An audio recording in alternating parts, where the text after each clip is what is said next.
Alrighty. We're not even going to bother with an intro song because I'm already late. Social distancing. Social distancing in the chat because there's exactly two people. So remember, you can stand 6 feet apart, I guess. And you'll be 6 feet apart. Hello, chat. I return after, 2 weeks of not streaming? I intended to stream every single week that I was in Wales, and that did not happen. I suppose I should explain a little bit as to why I fell off. Not that people didn't find a way to fill up their Sundays anyway, but I was streaming on Saturdays, which was already kind of a problem. Let me go ahead and turn down my mic because I'm peaking pretty bad. But that was already kind of a bad thing in the first place because I had completely uprooted my schedule, and I don't think as many people were available on Saturday evenings as they were Sunday evenings. So that was kind of a problem. Thank you, Savannah. I much appreciate it. No worries. I return.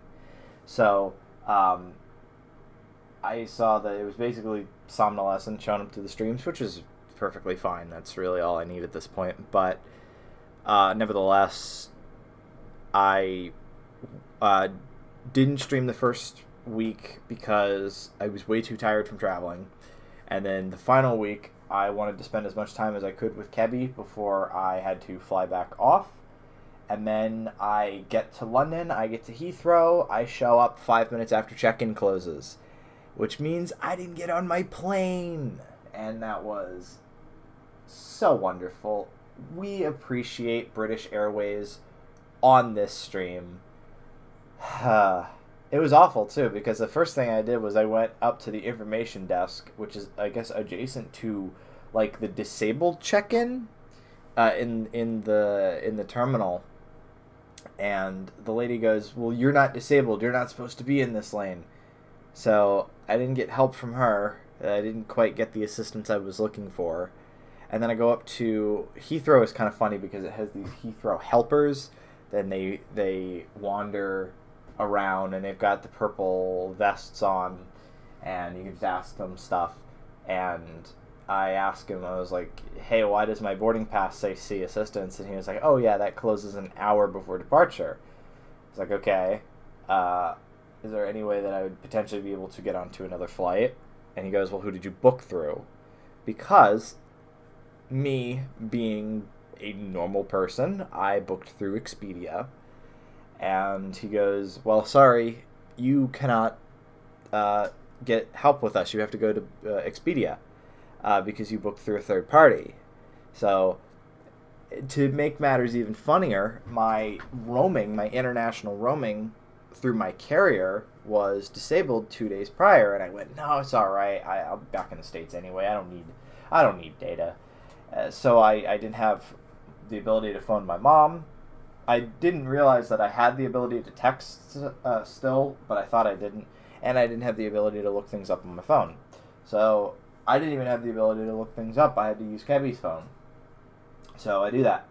And I spend ages trying to find the Expedia UK number because she doesn't have international on her plan always. Her dad would have to add, minutes to the family plan for international. So, and of course, he wasn't expecting her to have to call anybody international. So, as a result, we couldn't reach, couldn't reach Expedia US. Had to find the Expedia UK number where the prompts had an American accent anyway. So what's the point? And we finally got on the phone with a nice Indian gentleman who informed us after what was like 5 minutes of trying to work the back end that British Airways was not willing to reschedule the flight and I would have to buy another ticket. And I said, okay.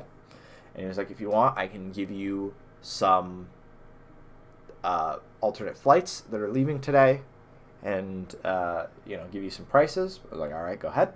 First one was I want to say it was either 16 or 24 hours, but anyway, it was some ludicrous time to Lisbon. Lisbon being Portugal. which is right between the US and the UK. So why we were going 16 hours, I still have no idea. I think most of it was a layover. So I would be flying to Lisbon and basically spending like 10 hours, 14 hours in their airport, and then flying back to the US. And I said, that's not going to happen. And he said, well, there's also a direct flight from Heathrow to Newark. And I was like, all right, how much? And he said $2,800. And I said, thank you, sir. I don't think so. And I went back to Cardiff for another week. And by that point, I had already packed up all of my technology stuff, and I just wasn't feeling the streaming. So I wound up not streaming for an extra week. And I finally got back Sunday of last week, and I could have streamed technically, but I mean by that point I was exhausted, and I thought I'm absolutely not going to, so I just decided to schedule it for this week, and I had to delay it. Excuse me, man, I am tired. I had to delay it again because Kebby had to go work on the guinea pigs, so that's why we are now 40 minutes later than I thought I was going to be starting, but that's perfectly okay. And I appreciate the offer, but to be perfectly honest, I was already not looking forward to the trip back. See, here's the thing. When you're in the US, it's all good. When you're in the UK, all good. When you're flying, everything is up in the air. But no, seriously. It's so difficult to predict what's going to happen because you just never know. It's like Kebby's family has like a joke where they're like, well, what if I forgot that I had a bomb in my bag and I get stopped for that reason? It's like silly stuff like that where you're like, realistically, nothing can happen. I don't carry blades. I don't carry liquids. I don't carry any of that shit. But what if it just so happens that I'm like, oh yeah, I have like 10 grams of like cocaine on me and I didn't realize, and I get stopped and arrested, which is, totally a possibility, I guess. So it's always a little bit stressful going back through the airport process. And I didn't mention, let me hydrate really quick. Let me get some water.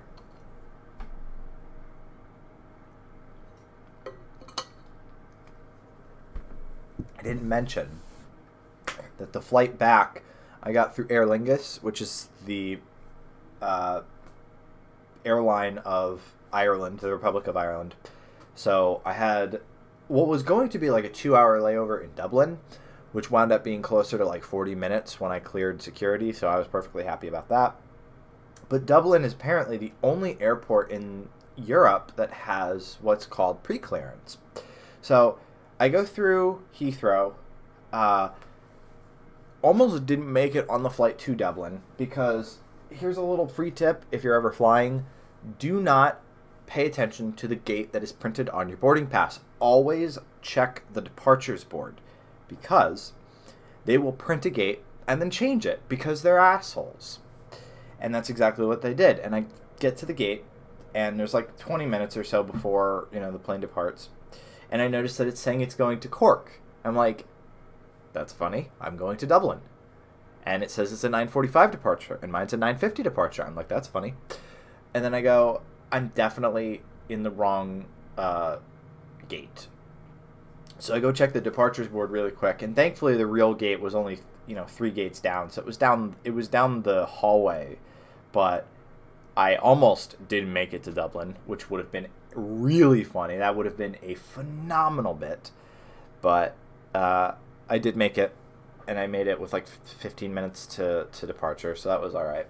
And then when I end up in Dublin, you got to go through pre-clearance.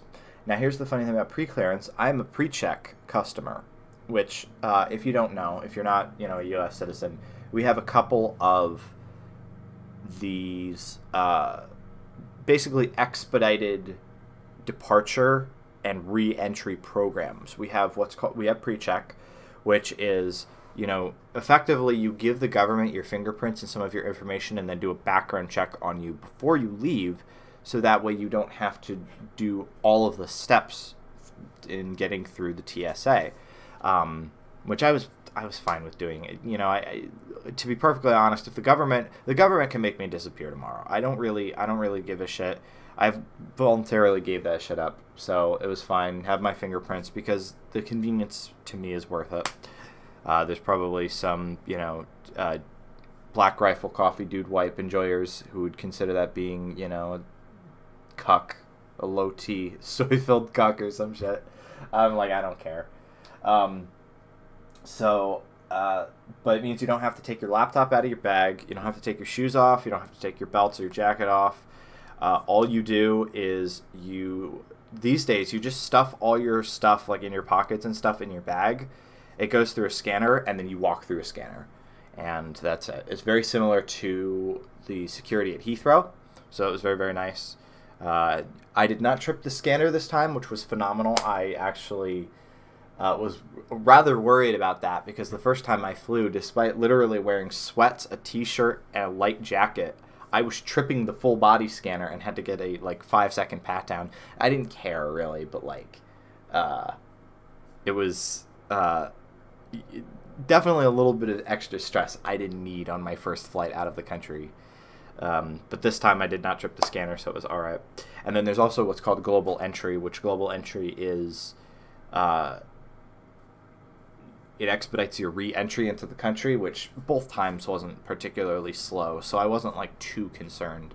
But the pre-clearance thing, you have to, because Dublin obviously doesn't do pre-check because it is a European airport, not an American one, doesn't do the pre-check thing. So Cammy got the full experience of, take your laptop out of your bag, take your shoes off, all that, put them into as many bins as necessary, and then the nice border agent asked me, what kind of shopping did you do on this trip? And I thankfully I had already had this question in my head because it doesn't sound like a difficult question, but in the past couple of years, customs has changed the way that they make you declare what you have brought back into the country. It used to be that you would get a form as you were about to depart, as you were about to land. The airline would start handing out this form. And the first time that I had flown, I was freaking out over this shit because they wanted you to declare what the value of all your items was, and I had to quickly scroll down prices in a notepad on my phone, all that. And then I get to JFK. I was going to fly into Newark, but there was all the wildfires coming from Canada, which completely disrupted that flight. So I wound up flying to JFK instead, and then getting a train back to New Jersey. And I completely spaced on my train of thought. Fuck. Wildfires, JFK. Where was I going with this? I am so cooked today. Today has not been a brilliant day. We will get to slide 2. I want to check in to see where Saren is. I guess I should. Just go for it. But I'm enjoying talking about my trip instead. I don't know where DCB is. His slide 2, Adventures Through Customs. They are going to France. Today. So maybe there was a part that I missed in Sly 2 where they have to walk through metal detectors or something. Sly, I think, could avoid that. But anyway, yeah, I don't know where DCB has been either. He's online. I'm going to ping him.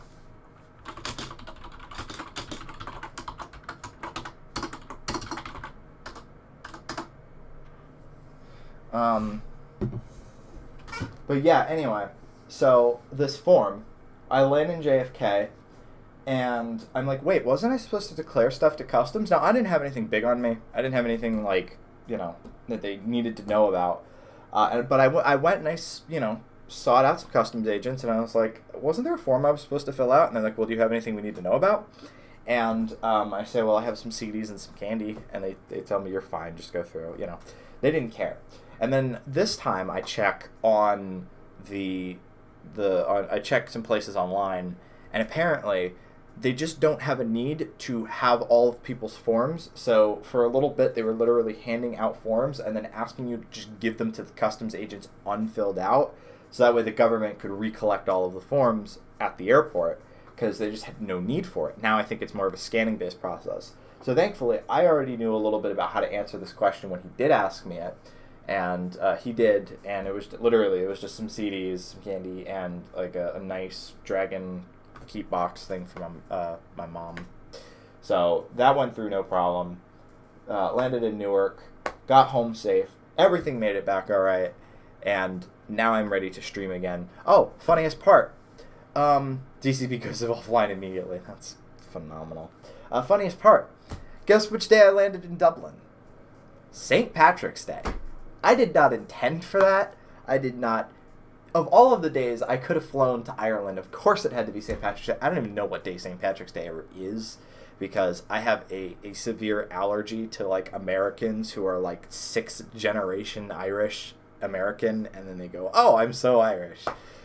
Ew. Fuck off with that. So I have no idea when St. Patrick's Day actually is. Obviously it's fine if actual Irish people want to, whatever. But of course, who was, hi Tris, there's Tris. That's the reason I'm rambling so much. I want to wait for people to file in first.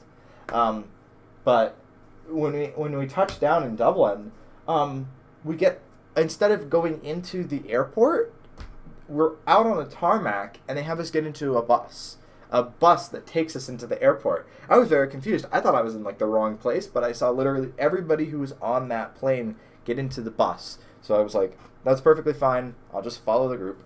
And I do that, and then there was a lady inside the airport who was saying to everyone, Happy St. Patrick's Day. So that was my exciting experience, flying to Dublin on St. Patrick's Day, making it back into the U.S., so that way I can provide you high-quality streams like this one. I am proud of myself, because despite the yawning, I am like maybe 80-90% more coherent than I normally am on these fucking streams. I listen to myself back and I cannot stand it. I'm like, it's like City. I have no idea how anybody listens to it. I appreciate you all though. Let's get to the PlayStation, right? Go ahead and transition. Boom. I got MC Boot updated for this exact occasion. Because I realized that I hadn't updated it since 2014 when I got that card. Let's go ahead and move over to the PlayStation and we'll get the game going. Oh, I've been sitting on my leg. Ow. Okay, so we put that there. Get my phone. So that way I can monitor chat.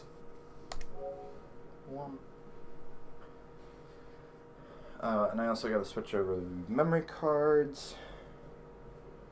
I've been playing a lot of Gran Turismo 2 lately. What am I doing? Discord.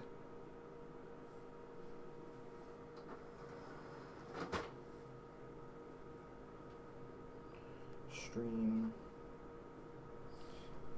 Watch YouTube. Phenomenal. Yep, there we go. Live chat. Okay. Good. Like I said, I gotta switch the memory cards over, so let me do that quick.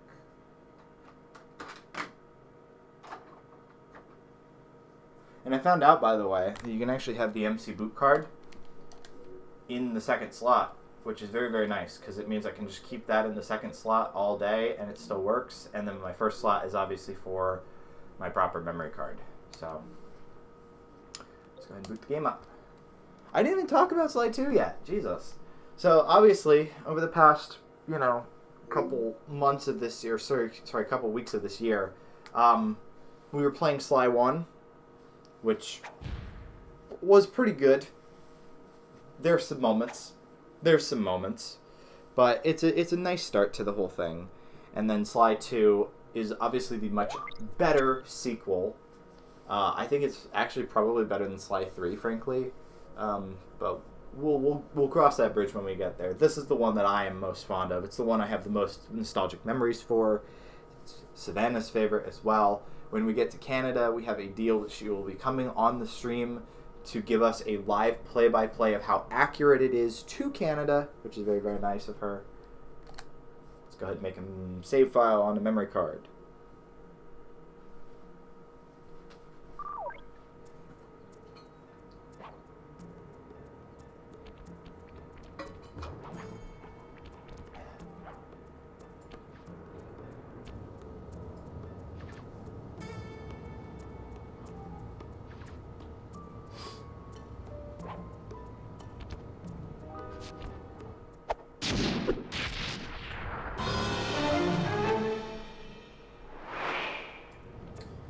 Alrighty, excellent.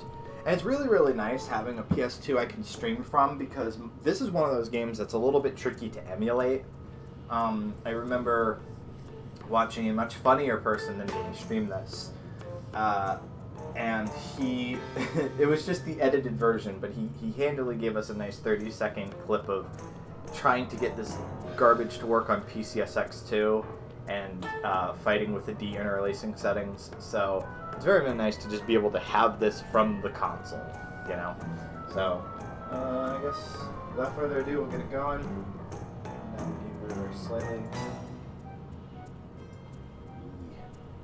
But of course, on the real hardware, it runs like it does on hardware. Weird how that works. Breaker Alpha Foxtrot, this is the Wizard. Do you read me, Sitting Duck? This is Peking Duck. I hear you, Blizzard. No, Sly, I'm the Wizard, and you're Sitting Duck. I read you loud and clear, Lizard. No, I'm... Forget it, you're not taking this seriously. Yeah, I'm not. Look, Bentley, I know this is your first time out in the field, but you've gotta loosen up. If we're going to get to those clockwork parts, I need you on your toes. So in plain talk, what's your status? Well, I've established myself in the basement, and I'm pretty sure I can rewire the service elevator if you can power it up from that security station. Hang tough, pal. It might take some time, but I'll figure out a way to get up there. Alright. So, we're not in France just yet. We are in Cairo. With dinosaur statues. If there's any mixing issues, do let me know. I cannot monitor myself during these. Fortunately, I don't believe... Is there a way you can get caught by guards? I just think that'd be really funny if I could get caught before it even starts. I don't even think there's a way to interact with them. They're just flashlight guards. Yeah, unfortunately not. But... yeah, it is a very dark game. In fact, I think in this options, there's gamma settings? There's not. Ooh, this is kind of a cute thing, though. So, Sucker Punch was playing around with, like, a bunch of different gimmicks in the Sly series. So, Sly 3, for example, you could see in, what do you call that? Stereoscopic 3D, where you have the red and blue glasses. And it came with the awful fucking cardboard, glasses. It'd be really... I have no idea how you would do it, but it would be phenomenal if you could somehow get both of the... I don't even know how it worked. I doubt they were actually rendering both eyes. It was probably just an effect. But anyway, remember when YouTube had YouTube 3D? And you could, have different ways that you could watch YouTube in 3D, and then that went absolutely nowhere. No one used it, so now it's not supported anymore. Anyway, so this is kind of like the predecessor to that. If you happen to have... the headset, because remember, the PS2 had online play, so you could play, I don't know, like fucking SOCOM with your buddies online, and again, nobody used it, but anyway, if you happen to have that USB headset and you plugged it into your console, you could actually use it to alert guards in Sly 2, and then also you would have to like control your breathing and stuff, because if you breathe too loud while while you were sneaking around guards, they would notice you. So it's pretty cute. It's a little bit of like, immersion, but we're not using that. But it is a pretty dark game. Set to stereo. I do always love it when they have the surround option in games, because it's never proper surround. It's like Dolby Matrix sound in stereo. Hello, DCB. Yeah. They always had like little ideas for how to make it, I guess, I don't know, neater of an experience. But yeah. Let's continue. Let's actually get into the game. Oh, yeah. Oh, that feels good. Be able to smash it. Yeah. And the other nice thing, you have a health bar now, which is freaking awesome. Because fuck the live system from Sly Cooper and the Thieves right here. Don't need that shit. Don't need it. Okay, I spliced the wires. Ow! Aw, he Hold shot on. himself. There it is.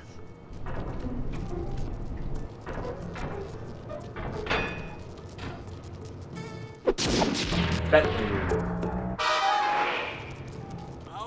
Okay. Let me at that security computer.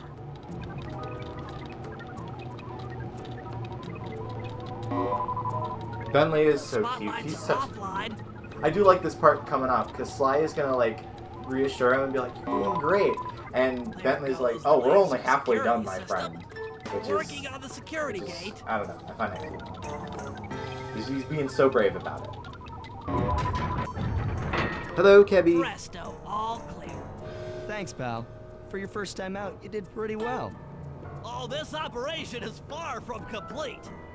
Now that the lasers and spotlights are offline, Murray should be moving into position for your rendezvous. I'll stay here and provide computer support while you go on ahead. Oh yeah, fucking Bentley in this game is awesome. Sorry, Murray. Bentley is also awesome. But Murray, I mean, you guys remember what Murray was like in the first game. But he takes a whole other level. I shouldn't be smashing shit this early, but I have to.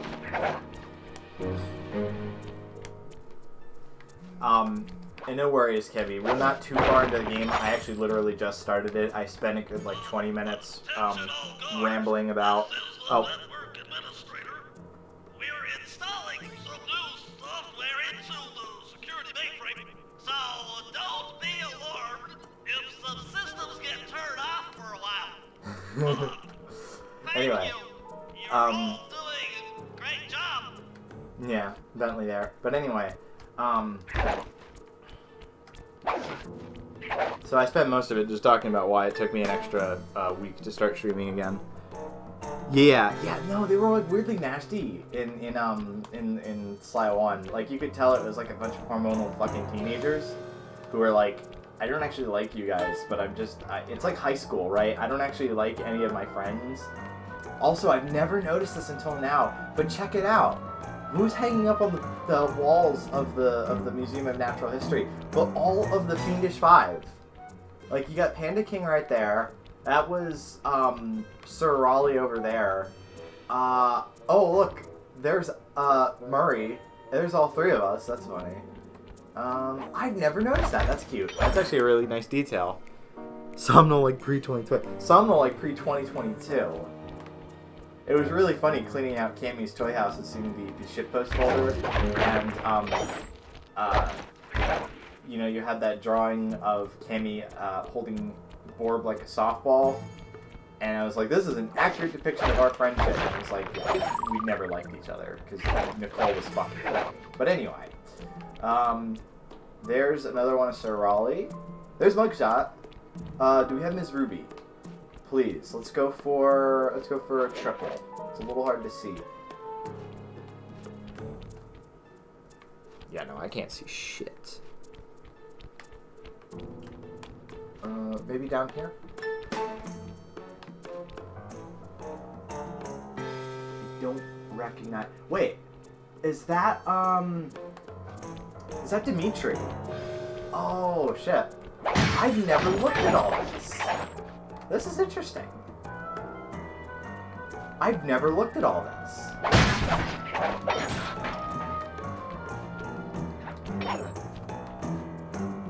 Is that a fucking character texture sheet? That's incredible. I think that's Murray's textures. They just put that shit up on the wall because it's abstract art. That's funny. That's actually really cool. Dude, Sucker Punch's base. That's actually really cool. I've never noticed that. Now I want to look at them all. That looks like concept art for France? You got the car.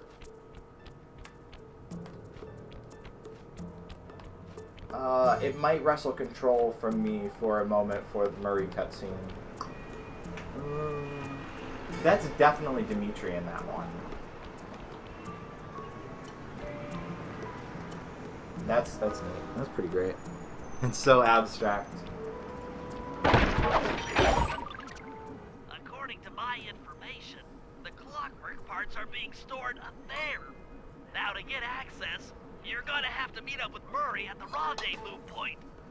Unfortunately, the route through the garden is filled with guards. No problem. I'll just take the long way around. Oh yeah. If memory serves, you need to jump and hit the circle button to run along ropes. Clockwork. Like clockwork. I do like this. This is a really nice little bit of scenery. Makes you feel very, very small in a very big world. Pidgeys! Pidgey, Pidgey, Pidgey. Every time we would walk through Cardiff, there would be these fat fucking pigeons. And Kevy would be going, Pidgey, Pidgey, Pidgey. Because they want everybody's chips. Okay. Murray time. Murray must have gotten lost along the way. Try pressing on ahead without him. I need a lot of coins. Murray! The Murray. Greetings, citizen. I hope you weren't harmed by my meteoropic entrance. No, Murray, I kept at a safe distance. Good, good. The Thunderflop knows neither friend nor foe, only destruction. Yeah, could you maybe channel some of that raw energy into the security gate? Of course. It is nothing before the Murray. He's just so chiseled.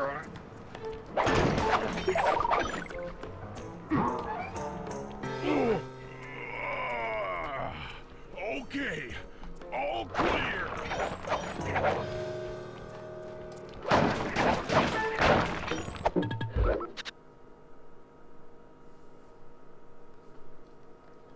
Ah, fat ass squirrels. They're iconic too. Another barrier stands before you. Fear not, I shall bend it like the truth. What a legend. What a fucking trick shot right there. Solid work, Murray. You're really in the zone. My hulking frame is too much for that puny rope. You go ahead and unlock the doors from the inside. I'll be waiting in the hallway to help you carry out the clockwork parts. What a legend.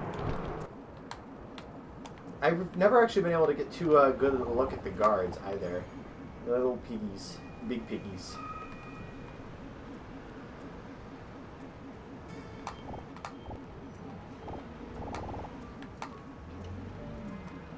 Can I get a shot of their face? Fuck. That's alright. Yeah. I totally see it. Yeah.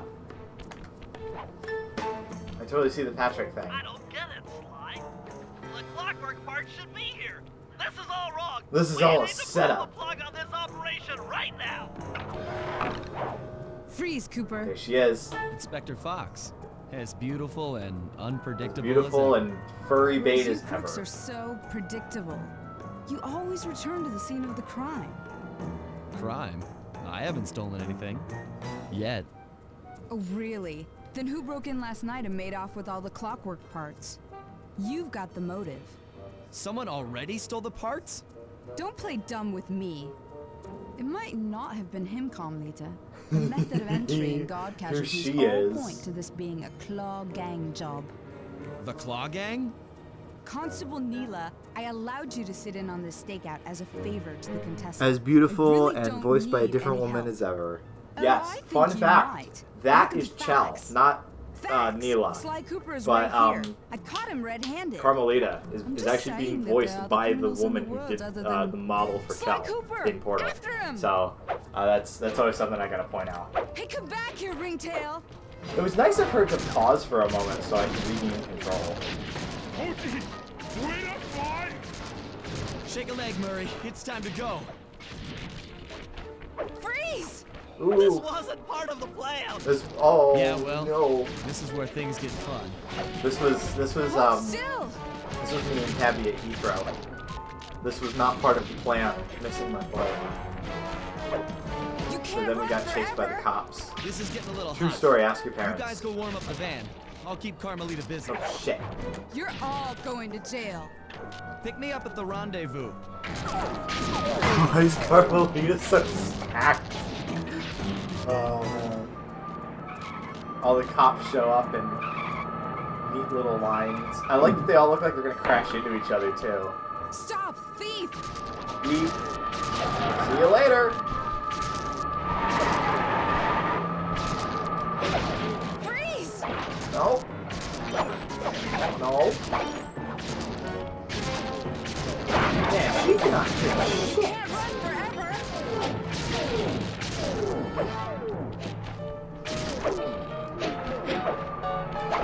Hold still!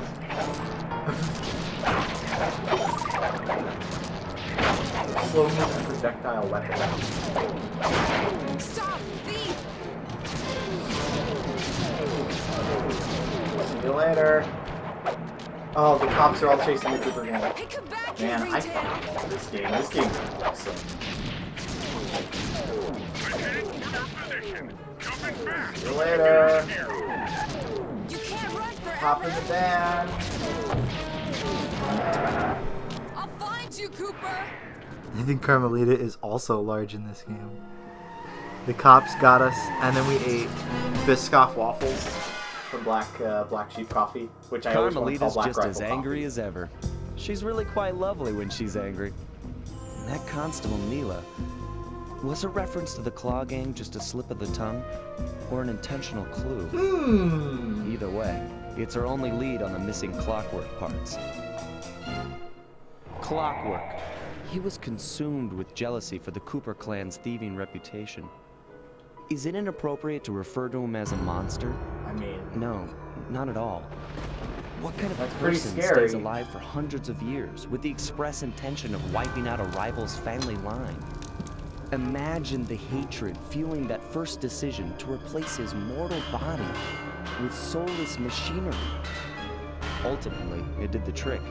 Clockwork lived on. He caught up with my parents, and I wound up in an orphanage. It's there that I met my pals, Bentley, the brains of our outfit. I like that the and cutscenes Murray, don't look like shit in this the game, by brawn. the way. Much They turned out to be appreciated. all the They learned how to family I draw. needed.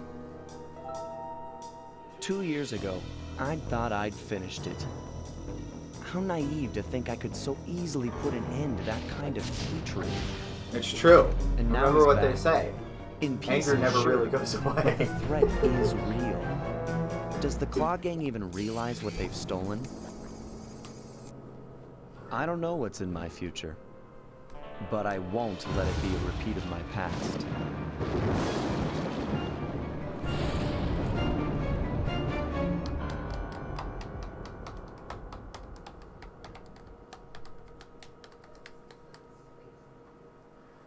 Alrighty.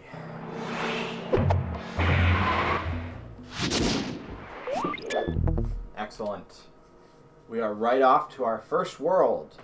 And immediately you're going to notice that it is set up completely differently from the first Sly Cooper. These hub worlds are absolutely badass. And there's the man of the hour, Dimitri. I will let you keep talking for a little bit longer. I might actually go get some water while the cutscene plays.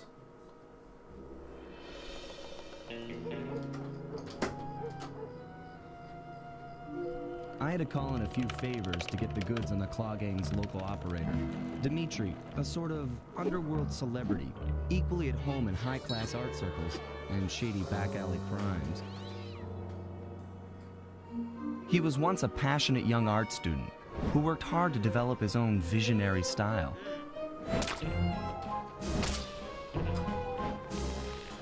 Unfortunately, the art world wasn't quite ready for his kinetic aesthetic. So he gave them what they wanted and started forging old masterpieces. His way of punishing those with bad taste. Dimitri now runs a nightclub on the west side. The thumping music, colorful light shows, and a hint of danger lure in chic young patrons from far and wide. And it's here, hidden somewhere, where we'll find the Clockwork Tail Feathers. Oh yeah. I returned What that. Dimitri plans to do with the Clockwork part is beyond me. But those plans end tonight. Oh yeah, I'm so excited about this. This game is so awesome, and I know it really well, so there's not going to be any, like, of the stumbling and trying to beat one mission for half an hour fucking nonsense. This feels so much better to play than the first Sly Cooper, believe me. And I make it sound like the first Sly Cooper was bad. It's not. It's just not as well done. The second game is awesome. Oh yeah, just look at that flyover. Just look at that fly. Phenomenal. This shit is a certified childhood classic right there.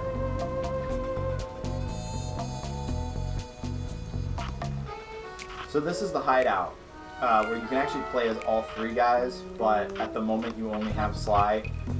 Murray and Bentley will get unlocked later in the mission, but you can also hop over to Bentley's PC and buy things on ThiefNet, which is why I was smashing up all of the stuff in Cairo, because coinage means that you can buy nice gadgets. You don't have to go find them in fucking vaults. And not to say that there aren't vaults, but they unlock different things.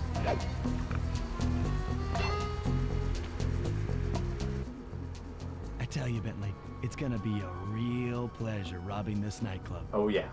I Yes, it share is. in your enthusiasm, but before we hit the inside, we'll need to do a little reconnaissance work. What do you have in mind? I've installed this special antenna on the safe house to help with our first job, hacking into Dimitri's satellite array. Oh yeah. The coordinates for the job start beacon have been uploaded to your binocular. Make your way to this position, and I'll give you a full briefing on our objective. I'm on my way. Alrighty, so let's do this first mission, and then once we get out of it, I'll hop around the world and show you around France a little bit. I'm sure this is accurate to actual, Paris. I'm sure. This tiny little island. I do love that it's like set on an island too. Like, if you look around, it's all entirely surrounded by water, which is such a phenomenal way of preventing the world from being too big. Very, very good on Sucker Punch's part. How's chat doing tonight? How you guys doing? I know I haven't been talking as much because we've been watching cutscenes, but you know, now that everybody's here and gotten settled back in, how you guys doing? Sly, I need you to hack into Dimitri's communication array so that we'll have access to his database. How am I supposed to do that? To start, you'll need to get to the top of that tower. Then reposition the satellite dish to point at my safe house antenna. If you want to climb on stuff, jump and hit the circle button to grab hold. Try climbing up that pipe. Right. Jump and press the circle button to climb pipes. I'm on it. Sadly, no. Slide 2 does not let you do the bombing all the heads in the cutscenes thing. It's pretty funny though, that you could do that. I swear it was like, it feels like the kind of thing that they would have done for debugging purposes for some reason, or just to fuck around. And, whoops, I got spotted. That's fine. So, that's another thing. Obviously, other than enhancing the combat, they also added small guards and large guards to each of the worlds, and a run button. There's a dedicated run button now, so that's nice. All right, so we got coffee. Savannah's tired. Kebu's mom has a 4-day weekend, which is great. Any reason for that? I know you guys have slightly different holidays than we do. I've projected holographic markers to your interactive objects like this satellite dish. I will say, I will completely give up being able to fuck around in the cutscenes to actually being able to play the game properly. Again, I don't want to make it sound like Sly 1 was bad. I just am so glad we're on to Sly 2 now. Remember, click the L3 L3 button is where you find your next waypoint. Gotcha, gotcha. Easter! Yeah. Listen,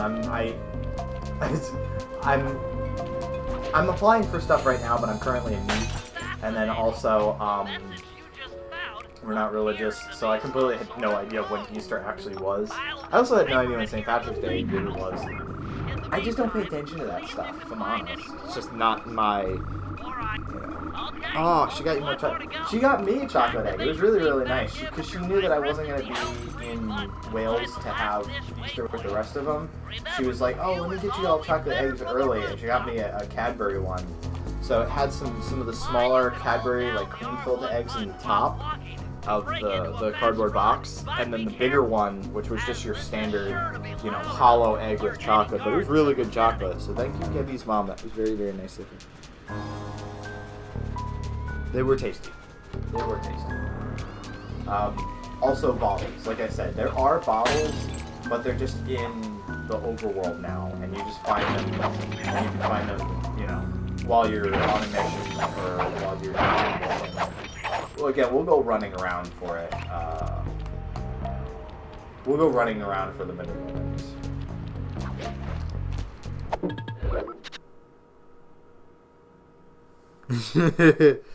Listen, she's like, I didn't want them to feel left out.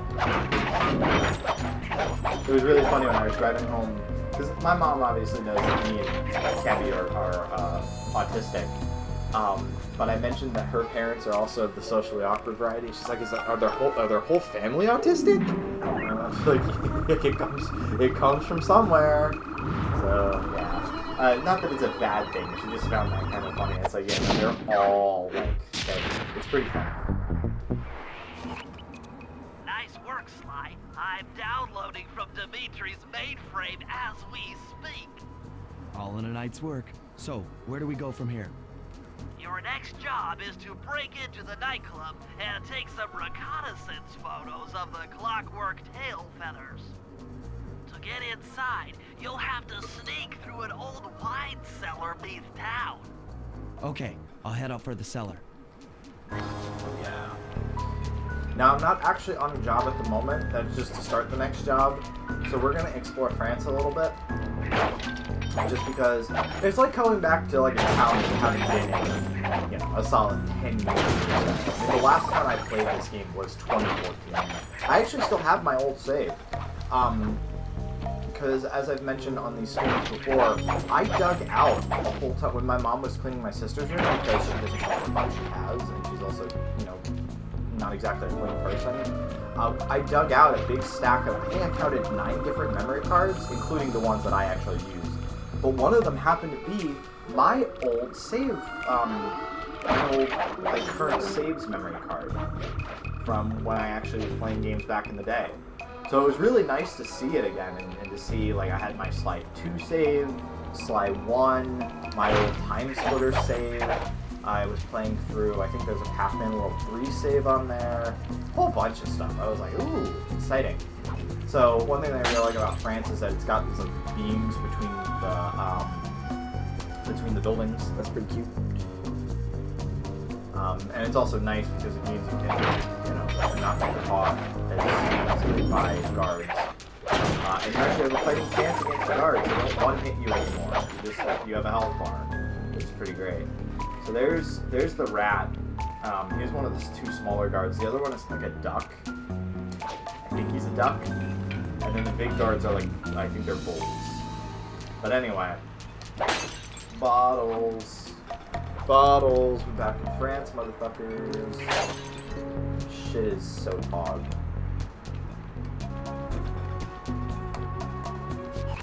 You just get a nice view of that wonderful skyline. What a nice looking game, dude. More games should do the self-shaded thing. I don't see it a whole lot anymore. I guess because it doesn't take advantage of that, you know, real-time ray tracing shit. But it really is nice when you have a game that is just, whoops. When you just have a game that's like total art style. And they age really well too, and they don't run terribly either. Like, I mean, BF2 will run on a fucking potato from 2013 and be just fine. You know, art style always wins out.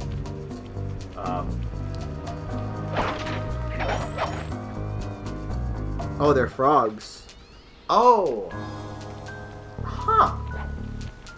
Listen, I've never gotten too close to a guard for obvious reason, but I believe you. I may be stupid. I think there's bottles too. Oh, here he is. Okay, yeah, he's a frog. You're correct. He's a frog.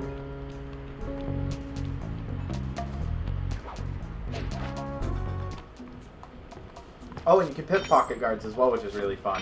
That guy didn't have anything on him except coins, but you can pickpocket them, and sometimes they'll have loot. And what kind of loot they have will depend on how heavy of a guard they are.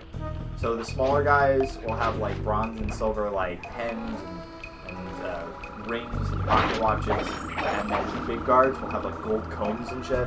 And then you can pawn them online. Can frogs swim? Serious question that I ask, and I stand by it, because I've never studied frogs. I've never even been in the same, I mean, I maybe have been in the same room as a frog, but listen, I'm not from here, okay? It's hard. Life is hard. Don't judge me. I defend my stupid question completely. Because the only thing I know about frogs is that there's one in Frogger and you can't swim. Yeah, I'm not kidding.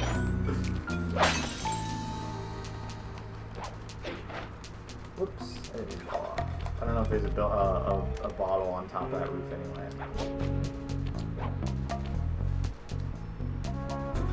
You're a little small and sneaky like that. It's hard to tell. It's hard to tell. I could have been. See if I can find a guard with a glowy pocket. It's not either of them. Are there bulls around? Are the bulls out yet? I'm just seeing the rats and the frogs. Maybe they're maybe they only get out on patrol when Dimitri notices that some of this shit's gone missing. There's one thing that I'm trying to find and steal really quick before we continue the actual game, which is there's loot that you can find just like hanging around. Oops. It's not getting close. Oh, there's a bottle. And you can steal it, and if you don't get hit, and you bring it back to the safe house, you get massive coins. It's pretty pog. There's a frog. Frogs are pretty fun. Nope. No glowy pockets just yet. The glowy pockets might get introduced with the first key scaling mission.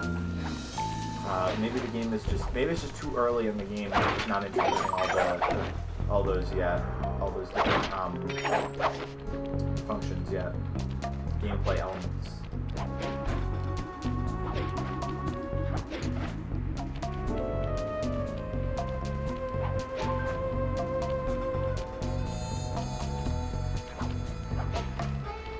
And then there's some bottles up here. This is kind of cute. There's like a little dining area over here. And this is one of the ways that you sneak into the nightclub.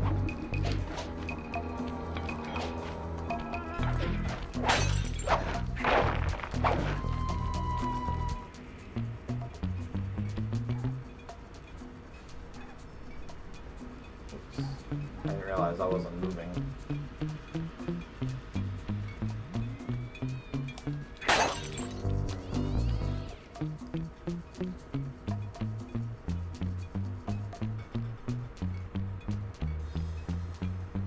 Oh, there's a bottle.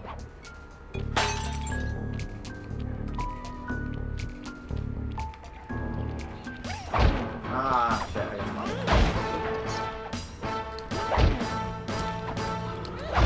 Ooh, multiple.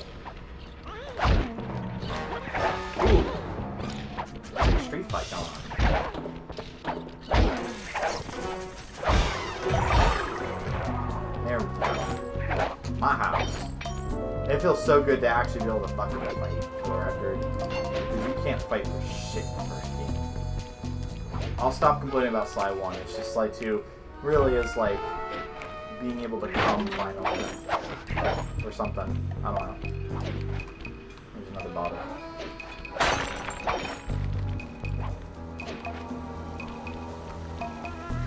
The big peacock. There's a frog.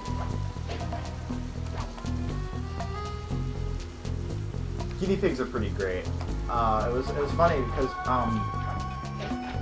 my mom has only ever had like dogs. Like we've only ever had dogs as a family. And dogs are cool, don't get me wrong, but dogs are, you know, they scratch a very specific itch. So it, you know, they're not small animals, you know. And I got really attached to our one dog, and he died, and that was like, I think I'm good on owning dogs for like a while. And then she wound up getting another dog, who's, you know, he's fine, but he doesn't feel like my dog, you know, kind of thing. So I'm not very attached. You know, I take care of him and stuff, but it's not his fault, obviously. It's just, you know, it's just not my dog. But, you know, of course I was hanging out with guinea pigs quite a bit when I was in Wales, and I sent a picture of me holding, it must have been Rosemary, to my mom, and she's like, oh, you were never much of an animal person, it's nice to see. I'm like, all I draw are animals. What do you mean? But yeah, no, they're great. They scratch a very different itch. It's very, very nice. I know that Sarah and I would like to have a chinchilla. No, sorry, a rabbit. Chinchilla would be great, but they're very expensive. But they also last like 20 years, so it's all good. But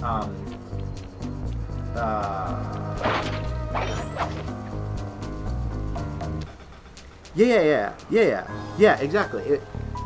Jack was my dog, you know, and I felt very, very close to him, and it was really hard when he died, you know, and then we got another one really, really soon, which, you know, I totally understand, because my mom at the time went to the shelter, so she saw another dog, and she was like, oh, you know, he's my dog, you know, she got attached to him really quick, which is great, but I just couldn't do it. Emotionally, I just could never get on board with it. You know, like I said, it's not his fault. It's not like I hate him or anything. It's not my dog. But yeah. I know a house rabbit would be a lot of fun. Chinchillas would be great. And they're very, very different kind of a rodent because of just, you know, their fur and their grooming. Like, they're not supposed to ever get wet, I don't think. You're supposed to only give them, like, dry baths, which is really interesting. Little animals are pretty funny.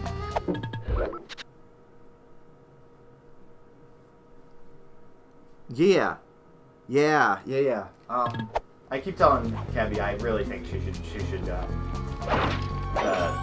like, become a guinea pig rescue lady. She knows, she kind of knows the one, you know, from the rescue, because they adopt a lot of guinea pigs. And she's like, I was about to say she's a kook. She's not a kook. She's eccentric. And you know, it's very catchy. So I was like, you should totally have a guinea pig rescue. I think that's your calling in life. You know. But anyway, on the topic of bats, guinea pigs are pretty funny because they will shiver regardless of if they're cold or not. It's like a reflex when they get wet. They just shiver because they're like, oh no, I am going to die. I am wet. I have fallen into the ocean. I am die. Jeremy, I have crack addiction. I am dying. Whoops, I got caught in the frogs. They're not very sturdy folks. So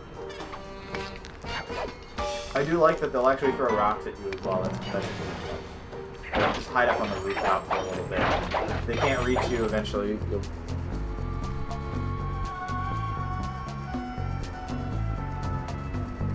they'll eventually give up.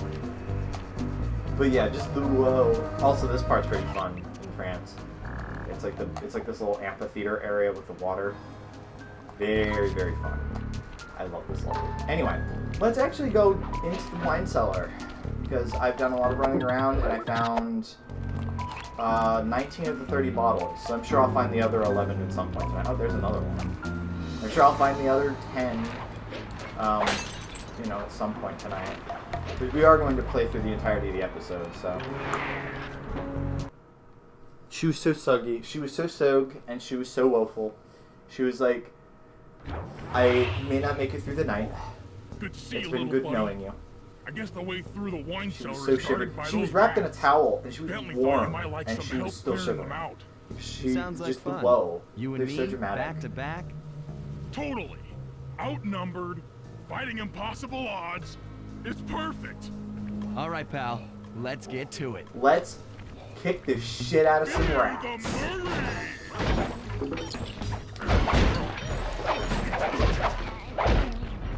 Doink. Fuck.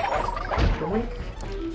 I swear, this mission was entirely just so that way they could be like, Hold oh, on, by the Sly. way, you Let can me fight load those now. bars for you. There you go. To get over this thing, you'll have to double jump. Hit the X button to jump. Then, while in the air, press it again. By the way, get some extra air time. levels Looks like you're on your own compared to from the here. game? How am I? I'm used to Do it. I need to be a little Thanks bit for the help. louder? Is everything at a good Anytime, volume? partner. Again, I can't monitor myself, so if guys don't complain, I don't know.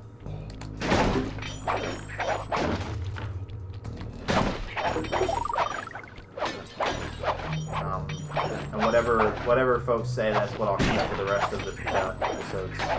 Because I usually just play with so I don't really change it. Alright, so Kevy says this one is... BCB says, game is a little loud. I figured.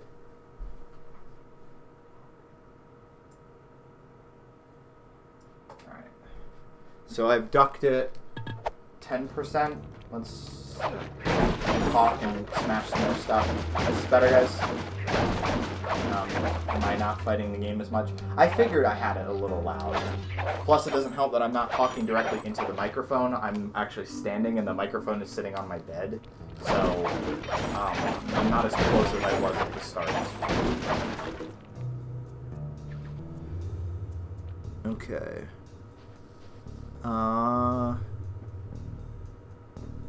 Waiting on confirmation that that's a little bit better. Or if I should duck it more.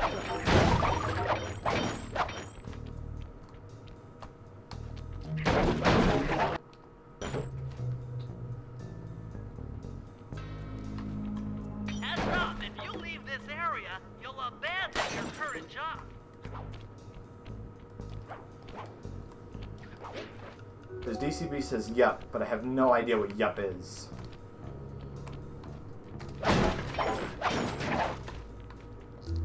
I just want to make sure that you guys can hear the cutscenes, mostly.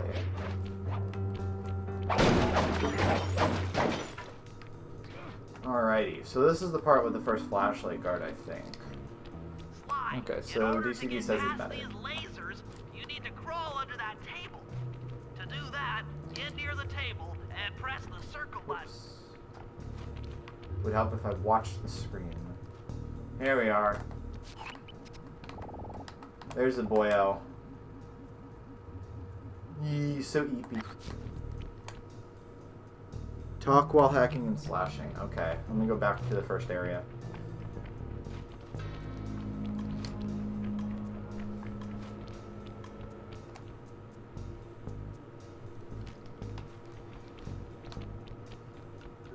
Alright, so... hacking and slashing, let me know if I can cut the game any further.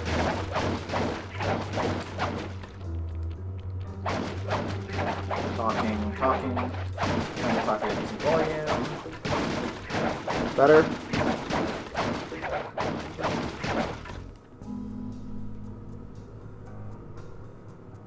Alright, so another 10% on the game. Noted.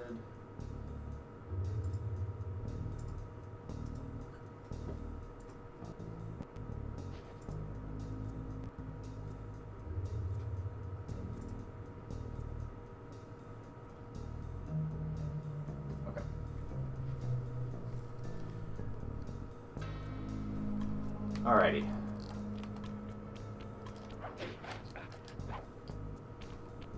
Alternatively, put the mic in your mouth. Insert boy kisser here.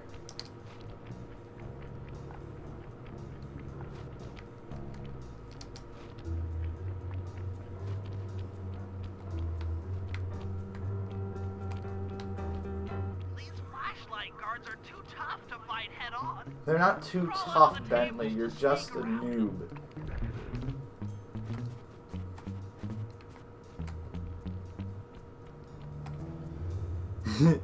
Yeah, hold on. Let me find another table. They are cute. Little gloved hands. I do love that it's so blatant that he would be able to see me, and yet he just can't. It's like, what do they call that? Plot armor?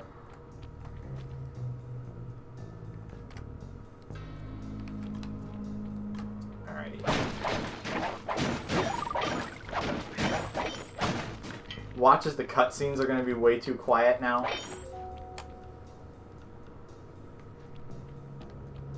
Alright, I'll get under that table real quick. Yeet. Totally didn't see me. Stealth master. I know.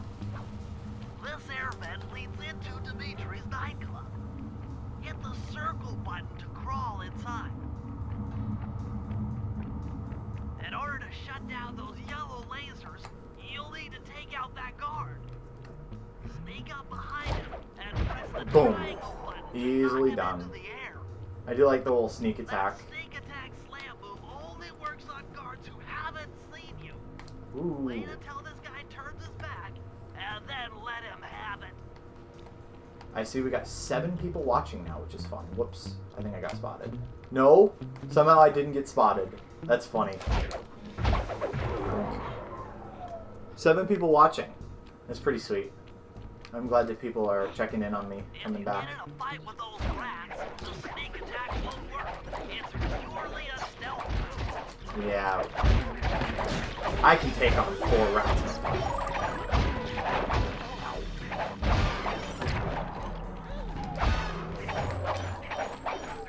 The rats are kind of cute. I like them. I'm so sneaky. Got some instruments going. We got like a rock drum kit. We got a little double cutaway guitar. 2 little double cutaway guitars. We don't need no bass. We're gonna be like the White Stripes, but better because we have 2 guitarists. Aha! Another air vent.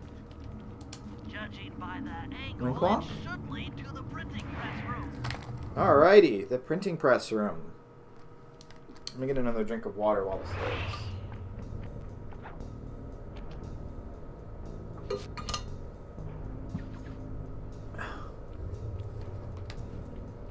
Jackpot! The heart of Dimitri's operation. Head for those windows and take some reconnaissance photos. Alright. Tap the R3 button. You know, click the right analog stick to bring up your Binocucom. Oh, it doesn't let me do it until he explains how to do it. Slide. Use the right analog stick to zoom in and out on photo targets. Tap the R1 button to take a picture when you've got a good shot.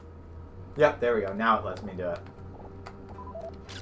That generator seems to be powering the security. So this is something you're system going to have to do for each world. These reconnaissance photos, which is pretty fun. Ingenious. Dimitri's using the clockwork tail feathers as printing plates. Given their rare alloy, they'll never wear out. Unlimited forged money. That's ingenious right there. Gotta wait for Dimitri to walk around his printing press That's our again, target. Dimitri, just in a loop professional over and lounge over. lizard Maybe he and likes the sound of the international machine. That should do it, Sly. Head back to the safe house and we'll cook up a plan of attack.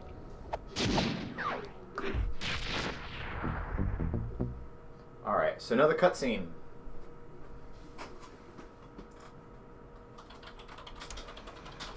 The recon photos are a grim reminder of what the modern thief is up against.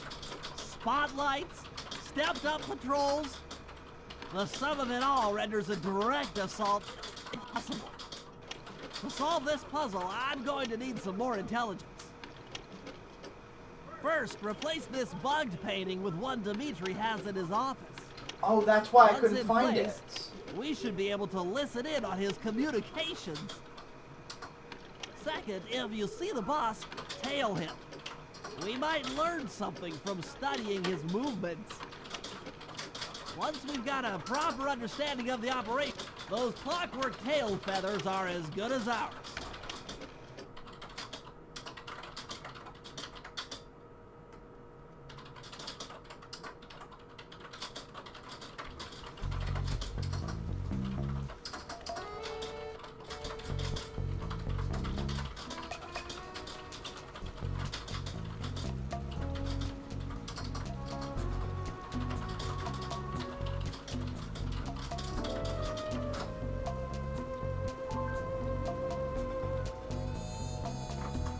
Alrighty, sorry about that. Let's go ahead and buy some gadgets. There's not a lot of good gadgets at first. Like I don't use the smoke bomb. The Fist of Flame is pretty great. I think that'll be the one I'm gonna buy. Alrighty. So now there's the flashlight guards. And they're walking around. Ooh, he's got loot. So let me show you. So you hop down behind him, and if their pocket is glowing, you pickpocket a couple times, and at the very bottom, bingo, bango, bongo.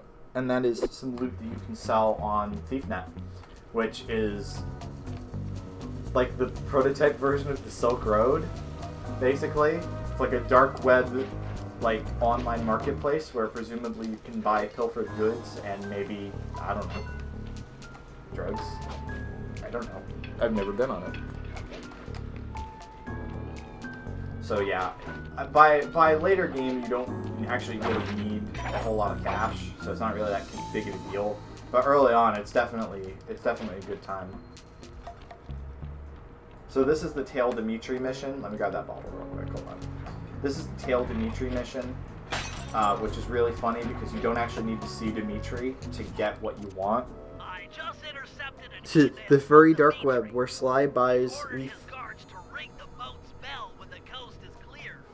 Coast is clear for what? Of that I'm uncertain.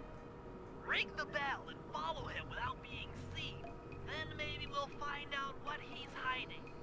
Alrighty, so now we're getting a little bit closer to the center of the operation. There he is. What a saucy man with his painted on rings. He's pretty iconic. When you actually listen to him talk, he's pretty iconic.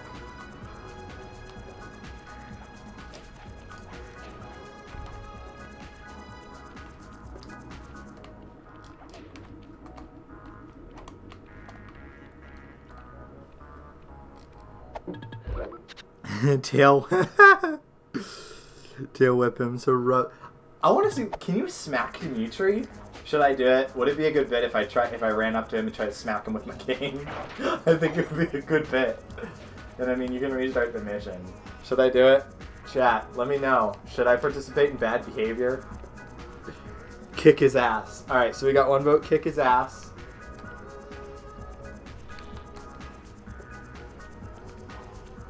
Oh, that's sweet, sweet nightclub music, too. So Kevy says violence. I'm going to assume that's a vote for yes.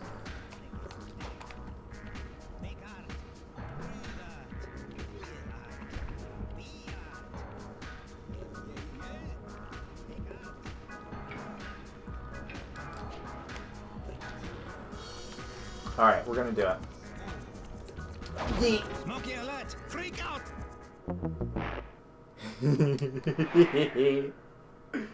That's a good bit. That's a good bit right there. Anyway, let's do that seriously this time.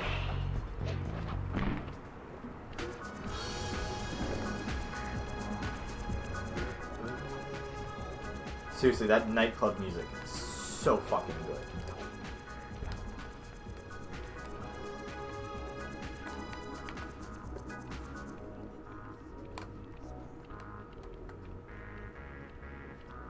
You'll hear it a lot clearer when I'm actually in the nightclub. No worries.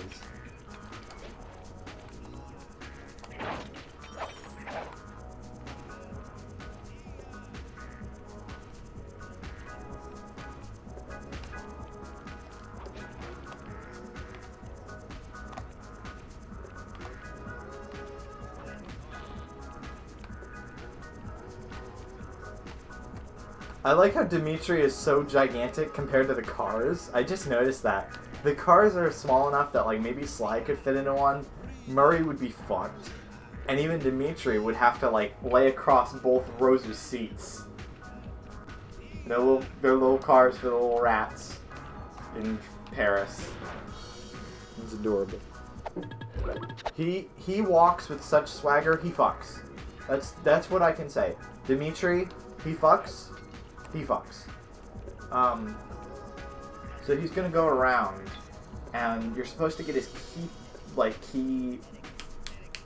his pin. There you go. The thing that he punches into the keypad on that door where that guard is walking right there.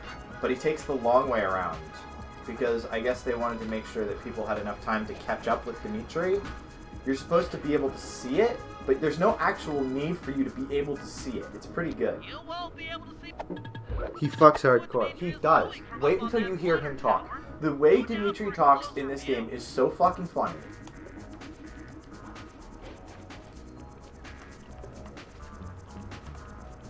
Alright.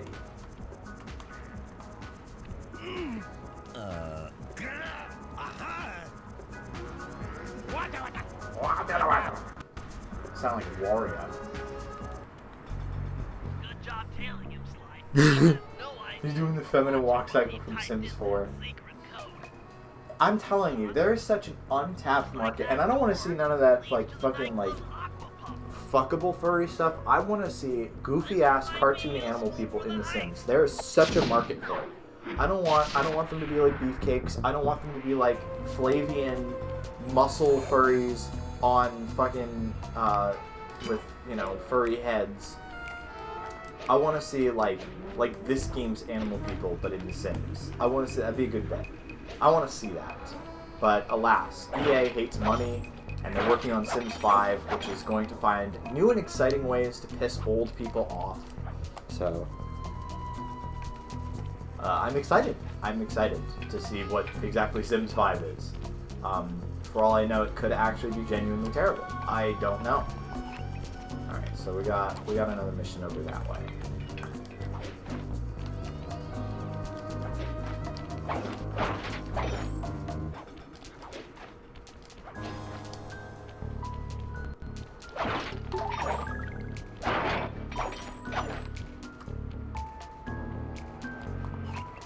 Oh, here it is. I managed to outfit this forged painting with a bug. I need you to sneak into Dimitri's office and swap it with the original. Nice. So we'll be able to listen in on his conversations. Yes, I thought things might go more smoothly with an ear on the inside. Just be careful with the fine art. Take any damage and the painting's ruined. Alright, leave it up to me. So where are we off to? Ninja Rat. There it is.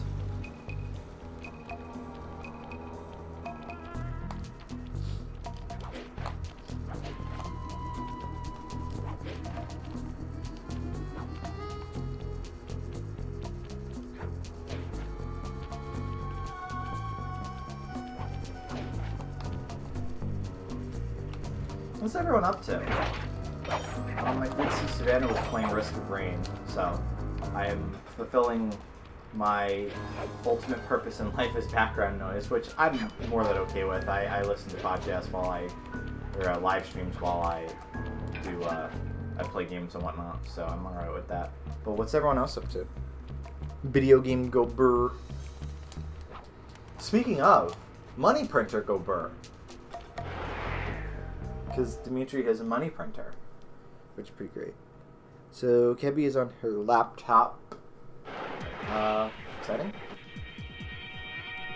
DCB says movies.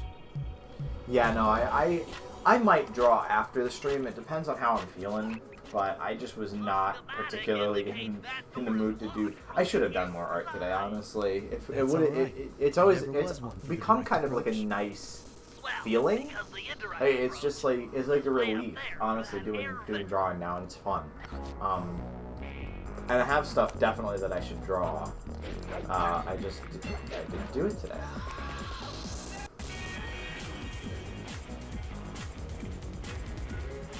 Oh, DCB said monies, excuse me, not movies. I hate to tell you this, but I never learned how to read. I am actually functionally illiterate. But that's okay, because I'm going to become a famous streamer. So, they don't need to know how to read.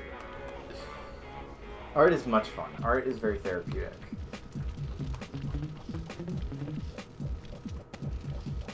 I see we got more rats. These guys are brown rats as opposed to the gray rats. Apparently France only has 4 species of animal. We have lizard, rat, frog, and bull. They ran out of potential animals.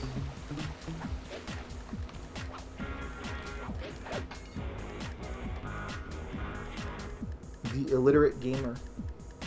They're warthogs, actually.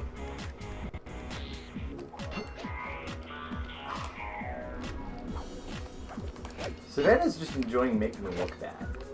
That's what she's doing.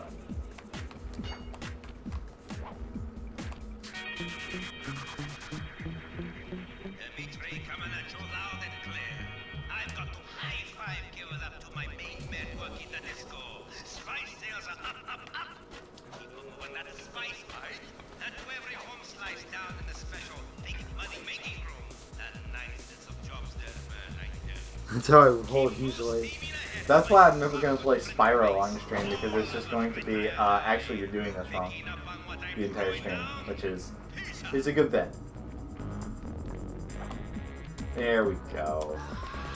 Nice work, Sly. The bug's in position. If you manage to get the original painting back to me in one piece, I can sell it through my internet connections and make us a ton of coins.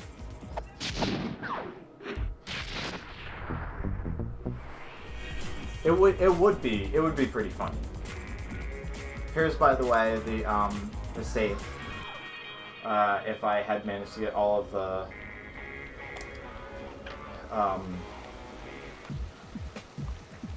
you're right, they are warthogs. If I had managed to get all the bottles,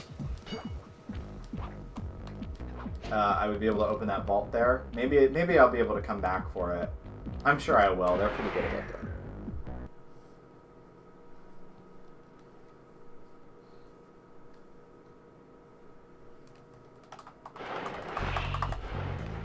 Avoid getting spotted by the flashlight guards. Oh, there we go. There's some loot. Run away by holding down the R1 button. So those are the kinds of things that, like, if you manage to get them back to the safe house, you'll be able to get money for them. But I wasn't able to find them on the streets earlier. But there you go. That's an example.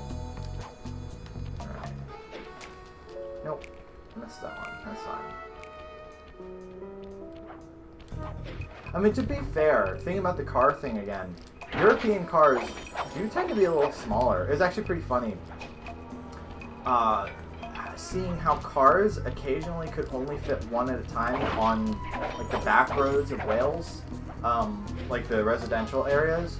So somebody would literally have to stop off to the side so that way someone else could go through first, which was rather amusing and also frustrating for Keddy's dad. There we go. By the way, check it out, because we bugged his office, now we've got a nice little, like, Stone Age answering machine that we can listen to stuff on. Let's check for, yep, so there's the silver comb, gold painting, boom.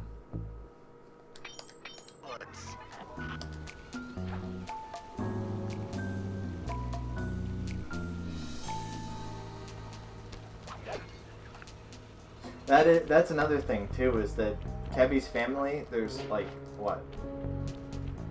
5 people. 5 people. 6 when I'm there. And they're all quite large. So as a result, they need big cars. And as a result, they could quite easily crush any car that's oncoming. If they played chicken with other cars on the road, they would win. It would be a huge loss of life, but also they would probably make it out okay.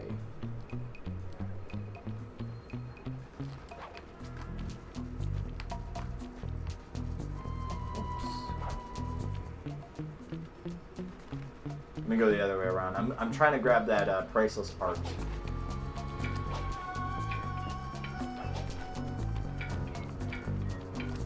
There it is. And the bottle.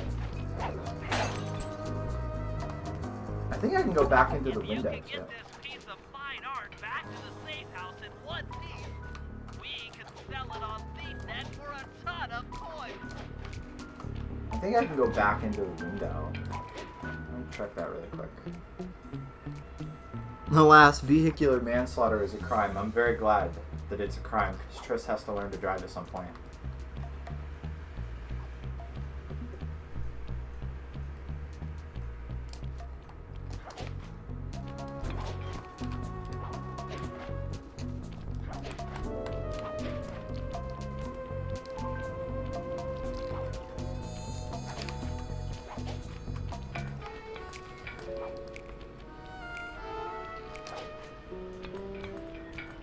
Here it's an inconvenience. Here it's a, like, yeah, you get a ticket for it.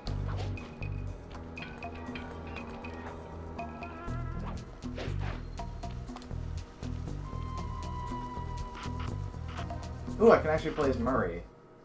Maybe I'll take Murray for a spin for a little bit. Alright, there we go. I bought all the gadgets. And you can equip the gadgets with select. You can attach them to different shoulder buttons. I'm not gonna attach the fart bomb because I just have no use for it. It's far easier to like just run away than it is to like fart bomb you guys. And I can forget who you are. But yeah. So let me go ahead and play as Murray for a little bit. Because that'd be good. Of course, Murray cannot run along the rooftops, so instead he has to. Well, he can. You just gotta use these little like canopy things. I can't equip his fists of flame though, because that's pretty useful. And that orange bar at the bottom is actually your special bar. There we go. There's Murray. Murray, by the way, also has his own binocucom design, which is kind of cute.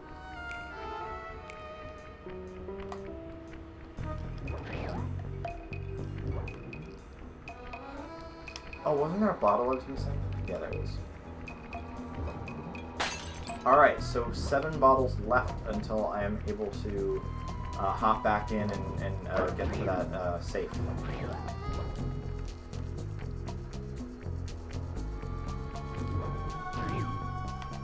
Pretty exciting that I will actually have finally beaten Sly 3 on stream when we get to it, because I did not beat it back in the day. I beat this game and the first game. I did not beat Sly 3. I guess I got bored. I don't even remember how far I got. Where are we going? I'm guessing it's covered up by the building.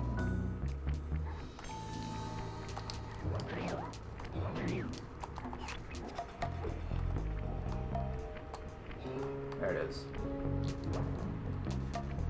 But yeah, I never beat Sly 3.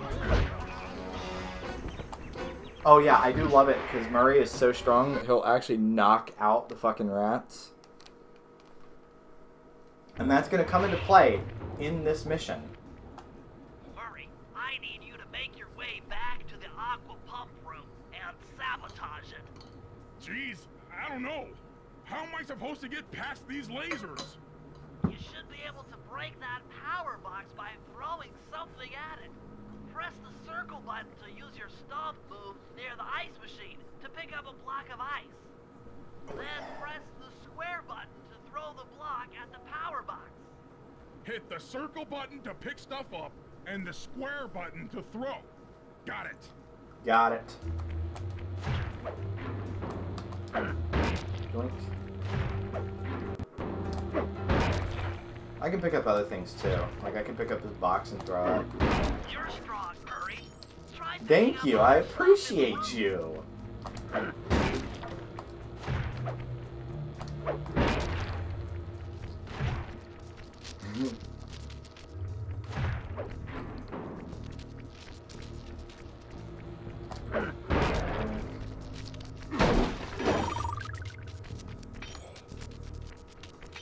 Enemies that are knocked out can be picked up with your stomp move. Throw something at that guard, then jump up there and pick him up with the circle button. I love that. You can throw him into the fiery lasers and he'll get incinerated. That's brutal. That is actually fucked up in the grip. Toss the rats into that open water main and plug up those pipes.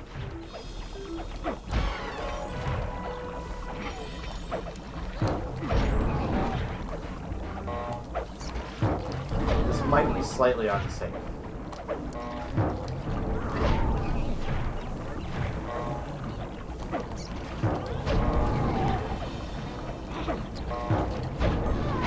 Boom. That did it, Murray. I do love that in this game they will just casually tell you to press buttons on the controller. The old pipe tower. They know that you're using the dual shock.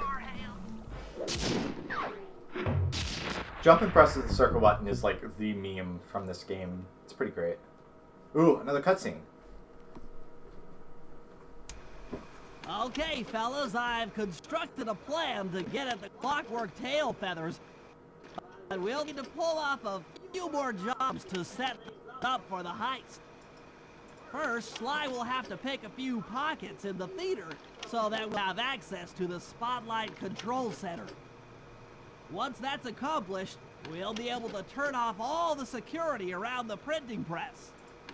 We'll need your muscle, Murray, to take out all the exterior alarm horns.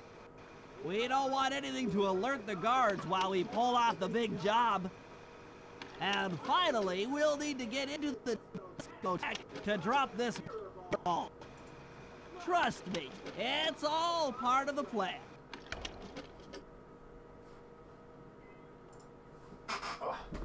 Hey Ryan, what's up? I did post on After Sleep that I was going live. Maybe I'll make a thread for it, just to let folks know what I'm doing. I've kind of hesitated making threads at the moment, because if you guys don't know, After Sleep just recently got an update that completely changes the entirety of the forum software that it uses, which is pretty great, and it runs great on RetroZilla too.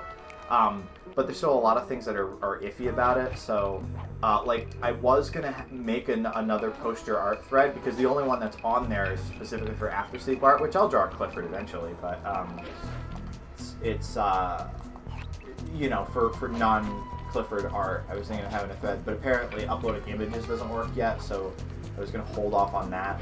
But maybe I should make a thread for these streams. After Sleep DLC. Yes. But I'll make a thread for these streams. I didn't want to just turn it into like self-advertising, but like I contribute enough to the forum, like just talking, that I think it's alright. And it'd be cool to have more people dropping in. I'd like to find a way to like advertise it on like my other servers, but unfortunately I feel like a lot of them they specifically say no advertising. Like they don't have like Milo Hacks had, where you have like a dedicated, if you're going live, put your stream links here channel, which would be really, really nice. So if they don't, I figure usually they look down on it, but it would be cool to let some of the Discords that I'm in know, like, hey, I'm going live if anybody wants to watch me play something. The After Sleep A shop. You can buy custom forum themes and like the DLC with the extra Clifford expansion pack. Guess who? Hold it, Cooper. Constable Mila. Another policewoman hot on my tail. Please. I led you here. Hot. So that Claw Gang slip was a clue. Why are you helping me out? I'm not as black and white as Carmelita. I know what a menace those clockwork parts are, and I don't want the likes of the Claw Gang putting them to use. So what? It takes a thief to catch a thief? Something like that. But if I'm going to trust you in this case, I need to know that you can keep up. Literally. Literally. Don't fall behind. Sly, hold down the R1 button to run. You'll need it to keep up with Constable Neil. Oh yeah, and she's insane, by the way. If she runs with and finds guards, she'll just like smack the shit out of them with her whip as she's running, which is really funny. But anyway, here's Neela. She's kind of crazy. I think, I don't know how much I want to say about it right now. She does play a role. Let me say that, and there are interesting connections to other characters that I want to mention, but I'm not going to just yet because we're very, very early in the game. Honestly, I was pretty happy with the first three. By the way, welcome, Power Dragon. But I was pretty happy with the trilogy. I don't think it needed a fourth one. Especially given that, again, it was a different developer. Like, as much as Tip of My Tongue starts with S, the guys who worked on it after Sucker Punch, you know, fine developer and all, but I just don't think it needed a fourth one. Like, sure, there was more that they could do with the universe, but the actual, like, Sly story, I feel like was decently well. Like, I know how 3 ends. Even though I didn't finish it, I know how it ends.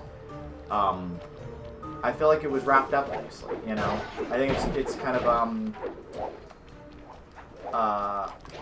unfortunate that now it's in this state, because they did start new ones, you know? They did start the whole, Thieves in Time era of it. Oh, this is where all the extra bottles I was missing are. That's right, I forgot.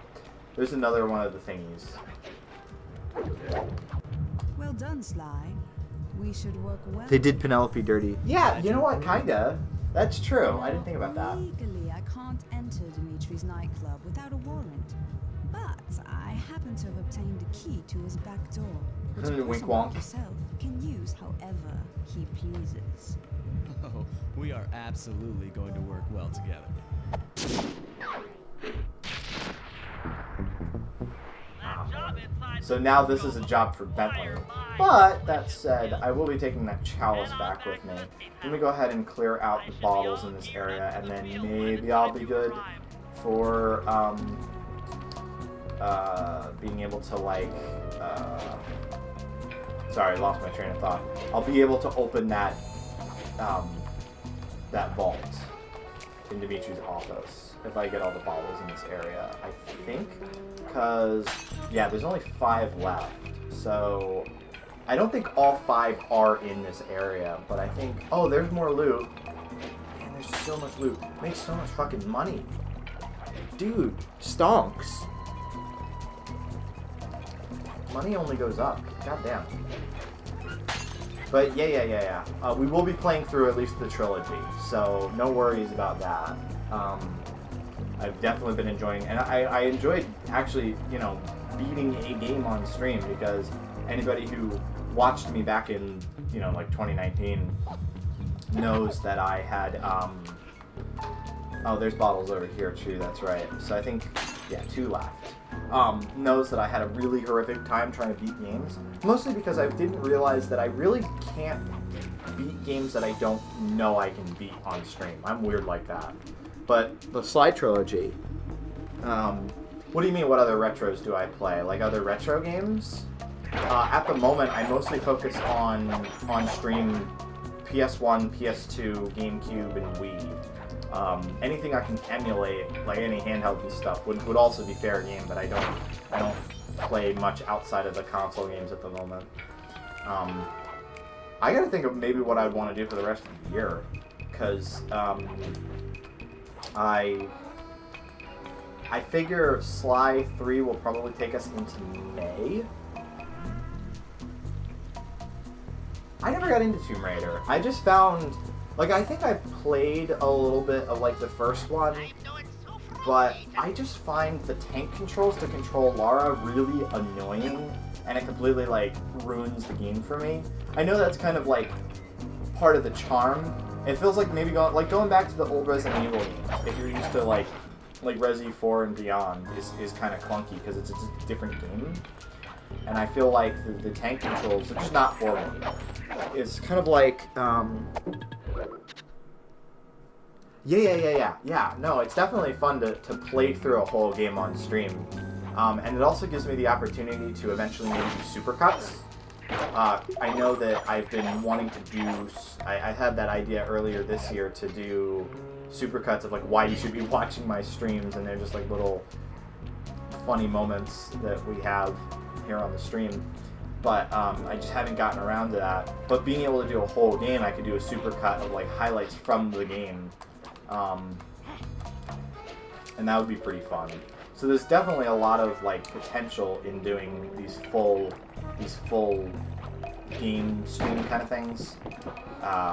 And also it covers me for literally like a month and change of content, you know, where I know exactly what I'm going to be playing, so I prepare myself emotionally.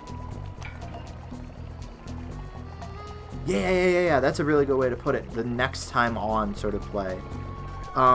Yeah, and I mean, I imagine, don't get me wrong, I do imagine that it is part of the charm. I mean, there's games that I play that people find, like, clunky these days that I enjoy. Like GoldenEye. If you're used to playing a more modern FPS game, GoldenEye feels fucking weird. I totally get it, and I'm alright if, like, that ruins it for some people, and I also, you know, fully into, like, 1964 and ways of playing it that aren't necessarily pure, but definitely provide a better experience. But as far as Tomb Raider goes, I just could not get on with it. I just didn't like the tank controls. So it's just that kind of thing where, like, it depends on what kind of person you are and sort of your tastes. Yeah, no worries. People find my tastes odd as well. I'm like a purist at heart in some ways, and then in other ways, I am very... I don't know.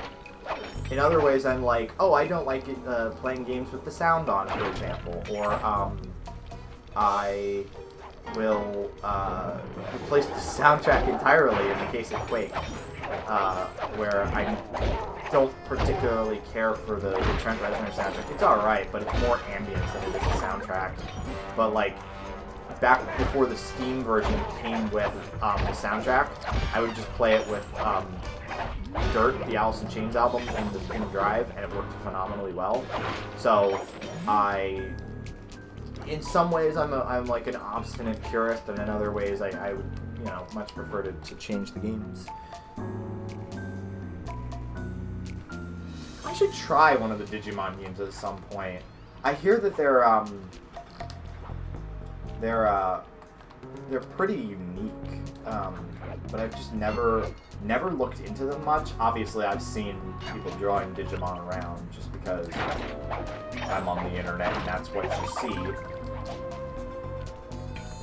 But I know, weren't there, like, Digimon games for the PlayStation? That's kind of a funny idea.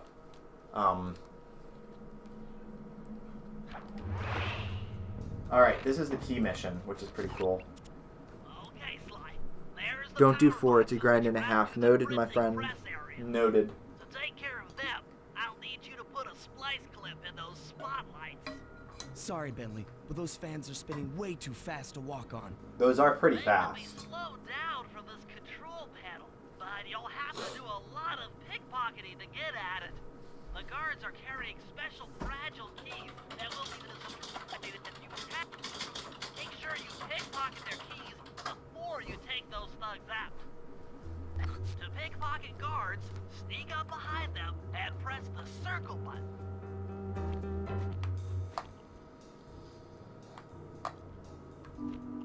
Beep, beep, beep, beep, beep, beep, beep.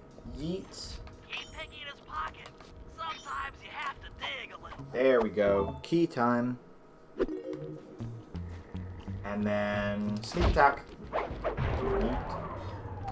Okay. Yeah, and I'll definitely have to give it a shot at some point. It is something that makes me curious. I think you actually take damage if you try to touch the fans, which is pretty funny.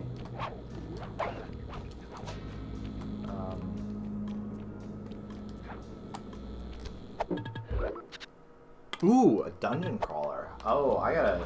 Alright, now you've got me curious.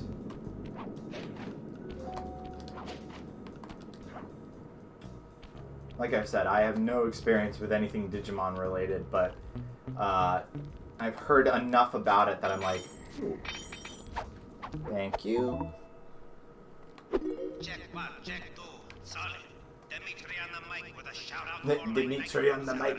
Stand tall and feel beautiful. I'm telling you guys, the cutscene where Sly finally meets Dimitri is hilarious. It's such a good bit. I think in an interview they said that they had given Dimitri, like he learned English entirely through gangster rap, which is a phenomenal way to write a character. That's great. So I have half the keys now. I gotta find where the other guards are. I think they're maybe past here? Or are they under here? No, they're not under there. Duh. Here we are. This is where the other guards are.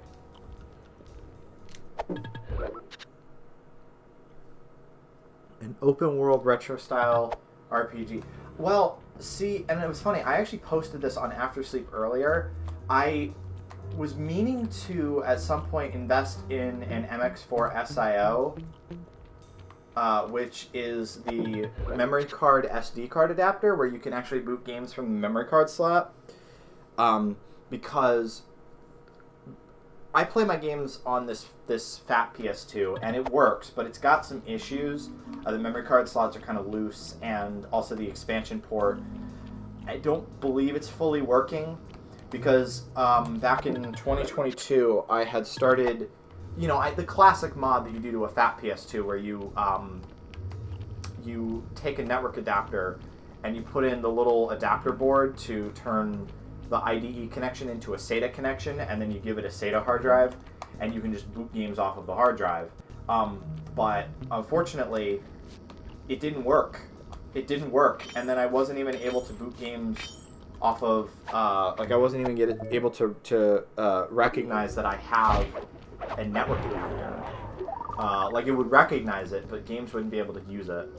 So what I was thinking instead was I might redo that mod at some point, but instead have a Raspberry Pi that I have next to my PS2 with that Raspberry Pi. I think there was a package for it that let you put games onto the Raspberry Pi, and it would handle the SMB connection for you, as opposed to you having to try to fight Windows to get an SMB 1 connection going.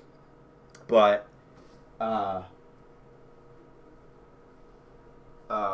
sorry, I lost my train of thought. Today has been fucking weird. I think that was my intention to redo that mod at some point, and then just boot the games off of the Raspberry Pi, because, I mean, network booting is pretty fast. It's not as fast as the hard drive, but I also don't need those speeds. It's still faster than the disk, you know? But I figured as a stopgap, and also just because I was curious about the MX4, I would try that as well. And I was looking at the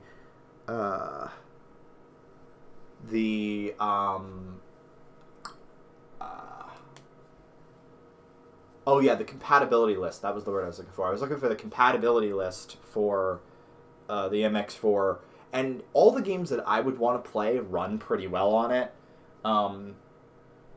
like Amplitude and all that. So, like I said, it's an option. I hear it's picky about what SD cards you use. People specifically recommend that you get like a Samsung. Ooh, nice, DCB. You have a network adapter.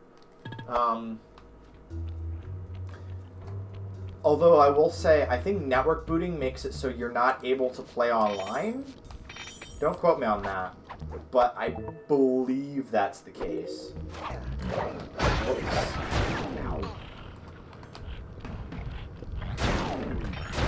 Ow. Alright. I'm not gonna be able to help this guy. Ow. Stop shooting me. You fucking insane pig. I will just run away and hide in a corner and shit my pants. There we go.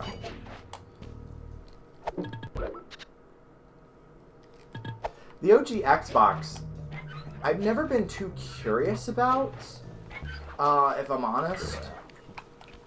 Like, I know that people like to say that it has, like, the best versions of all the multiplats that you, of that generation. And I know that for a fact. Like, I think it was slightly, like, graphically better. I think, I know that with San Andreas, for example, it, would, let you load songs off of the hard drive so you could play your own music, in games, sort of like the PC version lets you do. So that's fun. But it's just never been a priority to get one. Whereas, I mean, that's kind of even the same with the GameCube. But I have a Wii, so the GameCube comes with it, because the Wii is just an upgraded GameCube.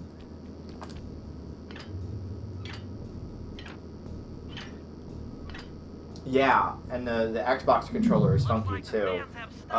Actually, it was funny, when we were in... Which CEX were we in, Cabby? Was it the one in Cardiff, or was it the one in London that we had stopped in? Where they had the original, I think it was the Cardiff one, where they had the original Xbox Duke controller with the white and black buttons. That was pretty fun to see in the wild. Although I must say, it looked incredibly unwieldy. I have a wired 360 controller that I still have to repair. The bumper on it got fucked. Probably from all the days of playing Clone Hero on it, really. But, yeah, so... I still gotta fix that at some point, because that was a good controller, but I've just not needed an X input controller. Everything that I play will take a direct input controller, so I just use my classic controller with the RAFnet adapter. But I'm overriding the Spotlight security gun. no, I mean just specifically the one that we saw. I'm sure that you can find them in different CEXs. But, I just know that we saw it in one specific CEX, and I think it was the Cardiff one.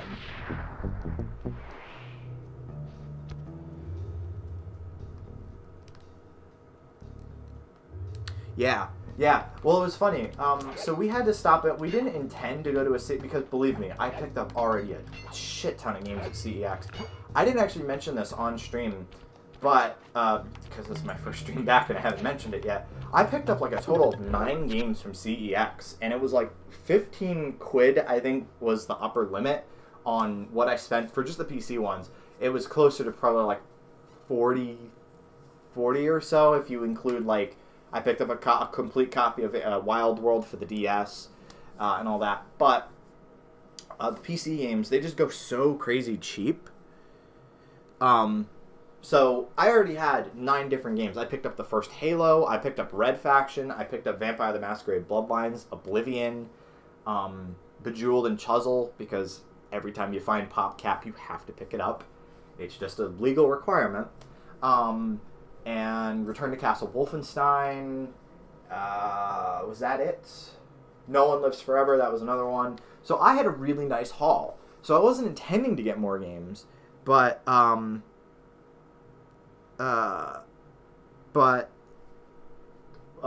we got into London, and Kebby looks in her bag and goes, "Oh, I forgot my 3DS charger." And I was like, "It's all right. We can. I mean, it's fucking London. You know, we can buy anything in London. You know, it's the city of dreams. You can buy whatever you want in London. You can buy a pony in London, I'm sure." So there's like a whole bunch of CEXs. She's looking it up on her phone, and we actually had one on the way to the travel lodge that we always stay at, which is it's a nice travel lodge. You know, it's quiet and clean and on a really nice street. But it was, you know, we stopped in the CEX in Hammersmith, which was again on the way, and it was good. It was much smaller, and most of it was devoted to DVDs and like modern systems. They had some PS2 stuff. But there you go. We picked up a 3DS charger there. So there's like a whole ton of CEXs in London. So that might actually be a fun thing to do. Maybe because we obviously have 2 London trips every single time I fly off to Wales. So the first one, I think we want to stay 2 days, and I wanted to do I know I wanted to see the transport museum. I think there was a couple other things that we wanted to see, like museums and whatnot. We were going to see the Tower of London this time, but we were not willing to pay the £35 for one adult ticket. Or was it £30? I think it was 35.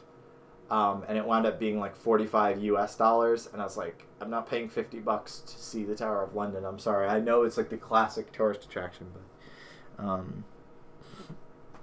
anyway. So, but there's CXs all over the place, and I think it would be fun to visit a bunch of them and just see what we find. Because that's the other thing too about CEX is that even if you don't buy anything, it's just fun to look to see, because sometimes they'll have like stuff you don't expect, and then sometimes they'll have stuff that you don't expect that happens to be monstrously expensive. Like at that Hammersmith one, we saw a complete with a wireless adapter, complete box copy of Pokemon Leaf Green for £160, and I was like, ouch, that sucks. I mean, at least you're guaranteed to not get a knockoff, you know, like a bootleg. Yeah, £35 for to get into the Tower of London. We walked around. We just walked around the outside for a bit and saw like the bridge and stuff.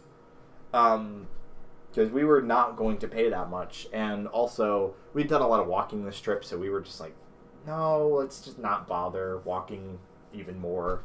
And we were already a fair distance away from the travel lodge, so we were also concerned about, like, you know, will it be dark by the time we get back? But yeah. So it would be fun to visit the various CEXs and just see what we find. The Cardiff one is phenomenal because, first off, it's in a capital city, but Cardiff is a funny capital city because it's not too populous that it's crazy, but it's populous enough that you find weird stuff, and that's great. So, and the CEX, the one that is it in St. David's, I want to say? Yeah, it was pretty fun. Just walking around London Tower, honestly. Yeah, I've heard Ottawa is not great, unfortunately. Cardiff is very, very nice, though. Cardiff is nice. You just get a train into Cardiff Central or Cardiff Queen Street and just go wandering. And there's so many fucking Costas. That's the fun part. I know that Savannah in Wisp has that recurring joke about, you know, there being like a shawarma place on every single street corner. That's Cardiff, but it's Costa instead. There are like 5 within walking distance of each other. It's great. But anyway, but the CEX in Cardiff is really cool because they have a lot of space.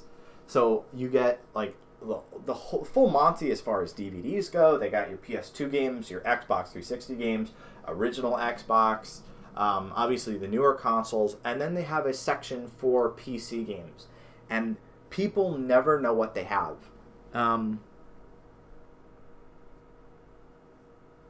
Yep. Costa's nice to stop in though. It's comfy. It's not like exciting or anything, but it is you know, comfy to stop into when you need a break. But anyway, so the CEX, people never know what they have. So because it's a capital city, the stock turns over constantly, which is, you know, first off, it gets picked over really quick, but it also gets replenished really quick. So you basically have to check in there every time you're in town. And for most of the trip, I didn't find anything. The only thing I found was a copy of 007 Nightfire, which I can always go for another James Bond FPS, so I picked it up. And it's on Gold Source, which is, you know, cool as you know, the guy who ran VDU and has, you know, a nice sordid history with the Source engine and Quake and all that.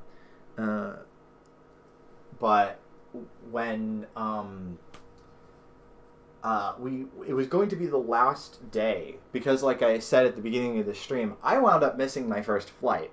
But the 2 days prior to that, so that was the Tuesday before I was supposed to go back, we stopped in town to get, Mubu one last time, and then also go to CEX. And I just found it was phenomenal. It was perfect. Like I said, I found Halo. I found Red Faction. That was not the time I found Oblivion. Oblivion was another time when we went back. But it was just like picking up a whole bunch of stuff, and it was cheap. It was crazy cheap. Like, let me dig them out of my closet real quick. Hold on. I know that I gotta beat this Sly thing. Although, no, I do have to beat Dimitri, to be fair. I can't stop the stream until then. So it's alright. I will be... Yes. Yeah. I even forgot. Cabby got... Because they always have Sims 1 expansions, and they're so cheap. Literally 50p each. So she's got a nice collection of Sims 1 stuff. And she now has a DVD copy of Sims 2 that we got for £3, which was really cool. She wasn't going to pick it up, but I was like, I'll buy it for you. I know you like Sims 2. But anyway, hold on. Just real quick.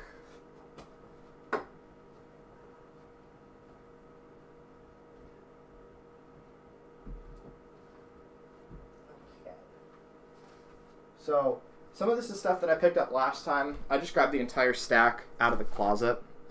But, let me get my light on so I can read this shit. So, I picked up Doom 3. This is the stuff from last time. So, Doom 3, which comes on 3 CDs. I have not played this yet. I should.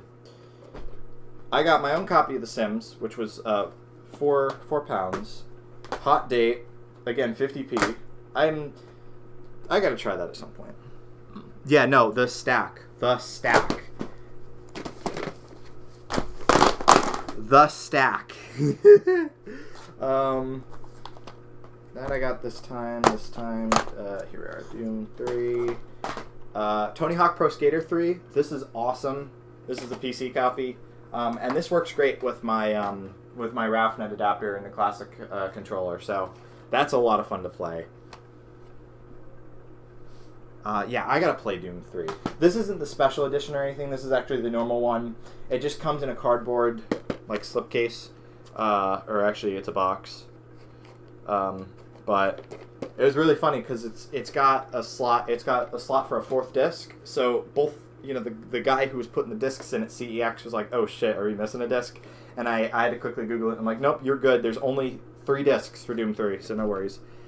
Tony Hawk 3 was really cool to find. Because I really like this game, obviously. What's funny, I didn't actually notice this. If you look on the back, because obviously they have the... Yeah, it's a stack, dude. My bed is now covered in games. Tony Hawk 3. I didn't notice this, but they have all of the system requirements at the bottom, which the eMachines box can run fine, because this game was really meant for, like, 9X. But they explicitly tell you, you cannot run this on Windows 3.1. If you were hoping to get your Tony Hawk fix on Windows 3.1, think again. And then I also got, and this was pretty funny, I used to be a huge, like, fan of Pac-Man. Like, just obsessed. And I found this, as I learned, it was German. And it was a collection of, like, 6 different Pac-Man knockoffs. Some of these are written in Java. And it was called Pac-Max Classics, 50p. Picked it up really just for the laugh because it's so hideous looking, and I've since played them, and they're Pac-Man clones. They're really funny like that. So that was fun. We might even say some kind of Pac guy, says Sleepless. So then we get to the stuff that I picked up this time. So like I said, 007 Nightfire, really cool. No One Lives Forever. This is a cover reprinted, which I normally would not grab, but I figured it was nice to just have an example of one of these for the collection, and I gotta play this again. I played a little bit of it, but I was not very good at it. As you might have noticed from Sly, I'm not very good at sneaking.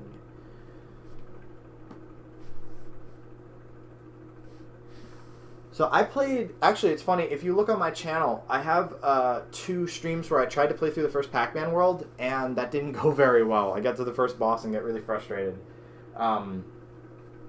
So that did not go very well. Maybe I'll try it again at some point. Not on stream, because that's already been done. Pac-Man World 2 is kind of among the group, it's kind of a childhood classic. I have at least the disc for it. I have Arcade Brain. That's a phenomenal way of putting it. And then Pac-Man World 3, which I actually have, my original childhood copy of it. Been meaning to play it again because I kind of liked the feel of it. They're not like amazing platformers or anything, but they're cute. And then I did play a lot of Ms. Pac-Man Maze Madness on the GBA version. Yeah, I get it. You're supposed to be stealthy in these games, but I just prefer to blow stuff up. I have Arcade Brain. Yeah. Vampire the Masquerade Bloodlines, which this case is fucking loaded, I should mention. So first off, you get the discs, you get a beefy manual, and this is funny, it's a registration card for Activision, but UK Activision, in Berkshire. So this case is... I love it when you pick up a DVD case and you can feel that there's like a lot inside. So I got that. Oblivion. This is the 5th anniversary edition, which I realized as I was talking about it to Kevby's parents. I was like, this is probably the disc that has that infamous Todd Howard I was in the chess club clip. I probably hold that clip in my hands right now. So very, very proud to own the guy who was in the chess club. Or something. I don't know. Then Chuzzle and Bejeweled, like I said. These are 50p each. I do like me some PopCap, so it's pretty fun. Yeah. I'll also dig out... I know you guys can't see it. I'll also dig out my copy of Wild World, because that has some really nice goodies in it as well. First Halo, so... Combat Evolved. Nice. What's really cool, too, is that they have product keys, because each of these will go, what's your product key, when you try to install it. So you have to dig up the case and then like type in the product key. And I'm like, I don't know, there's just something kind of fun tactile about it. Like, don't get me wrong, it's more convenient to just get your games off Steam, but like, it's not fun. It's just kind of like you download it, Yes, I did get Wild World at CEX as well, and then Return to Castle Wolfenstein, as I mentioned. This is on the Quake 3 engine, so I got to give that a shot. And I hear it's actually really good, and I believe no, this is not one of the ones that Splash Damage worked on. All right, hold on, let me grab Wild World real quick, and then we'll get back to the game. Oh, and then Red Faction, my beloved.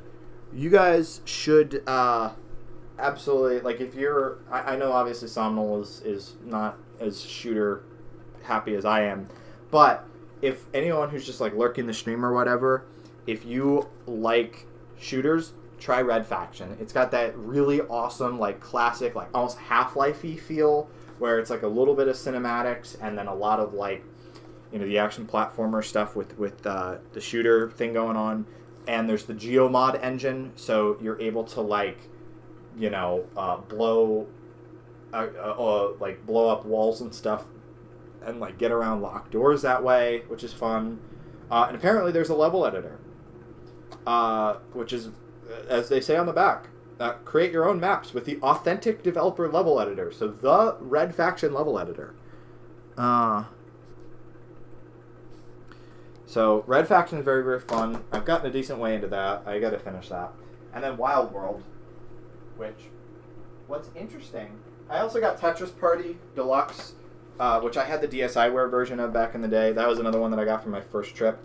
What's really interesting, and you guys can't see this, but I'm holding in my left hand an American DS case, and then I hold in my right the European ones, and the European ones are like maybe like a good 30-40% thicker, and they also have the white spines. And this was something that Kevin and I talked about.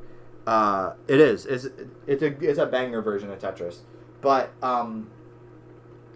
the weird thing about it is, it seems like all the European games, they have, like, instead of the nice decorated spines that the games in the US came in, they just have the blank spines.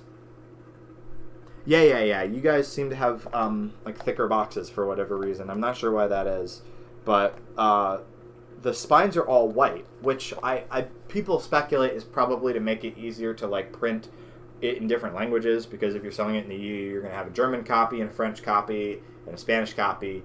So for QA reasons, it's easier just to not have to redesign the spine 6 times. But Wild World, when we saw this the first time at CEX on the first trip, it was a cover reprinted. As I drop it, it was a cover reprinted version, and it didn't have anything inside. And I was like, well, that's not going to happen for £25. This time, this is an original like cover version, and it came with all the stuff. We're talking, let me get it all out, the manual, Wi-Fi connection manual, safety manual, a little Join Club Nintendo card, and then a Nintendo DS and Wii catalog, which is adorable. So you've got different colors of DS lights on the front. They advertise Phantom Hourglass, Legend of Zelda, Dr. Kawashima's Brain Training, which we call Brain Age here in the US. So, Mario Party DS, New Super Mario, Mario Kart DS, Nintendogs, Pokemon Ranger, which I've actually never seen much about Pokemon Ranger. I might have to try that. Pokemon Mystery Dungeon, Explorers of Time, Explorers of Darkness. Coincidentally, the American game that I had grabbed was Explorers of Time, so that's fitting. Wild World. Magic Made Fun. Never heard of it. Professor Layton. That's a classic. Phoenix Wright. That's a classic. Advance Wars. Wario Land, Mario Kart Wii, and Brawl, Wii Fit, and Wii Sports for the Wii in the back. Yeah. They actually have, in one of the screenshots, they have a shot of the stylus drawing a circle around something. So that checks out.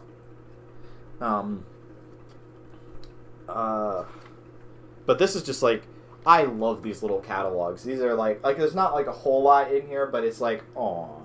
And we bought some of these games when they were new, because we were DS children.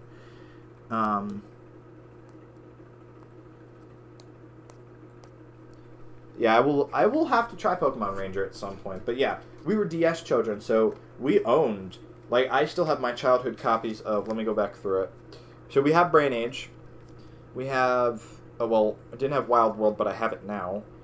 Mystery Dungeon, Explorers of Time, and I think we have Explorers of Sky? That was the reissue one, because it was like Pokemon games always have to have the third one.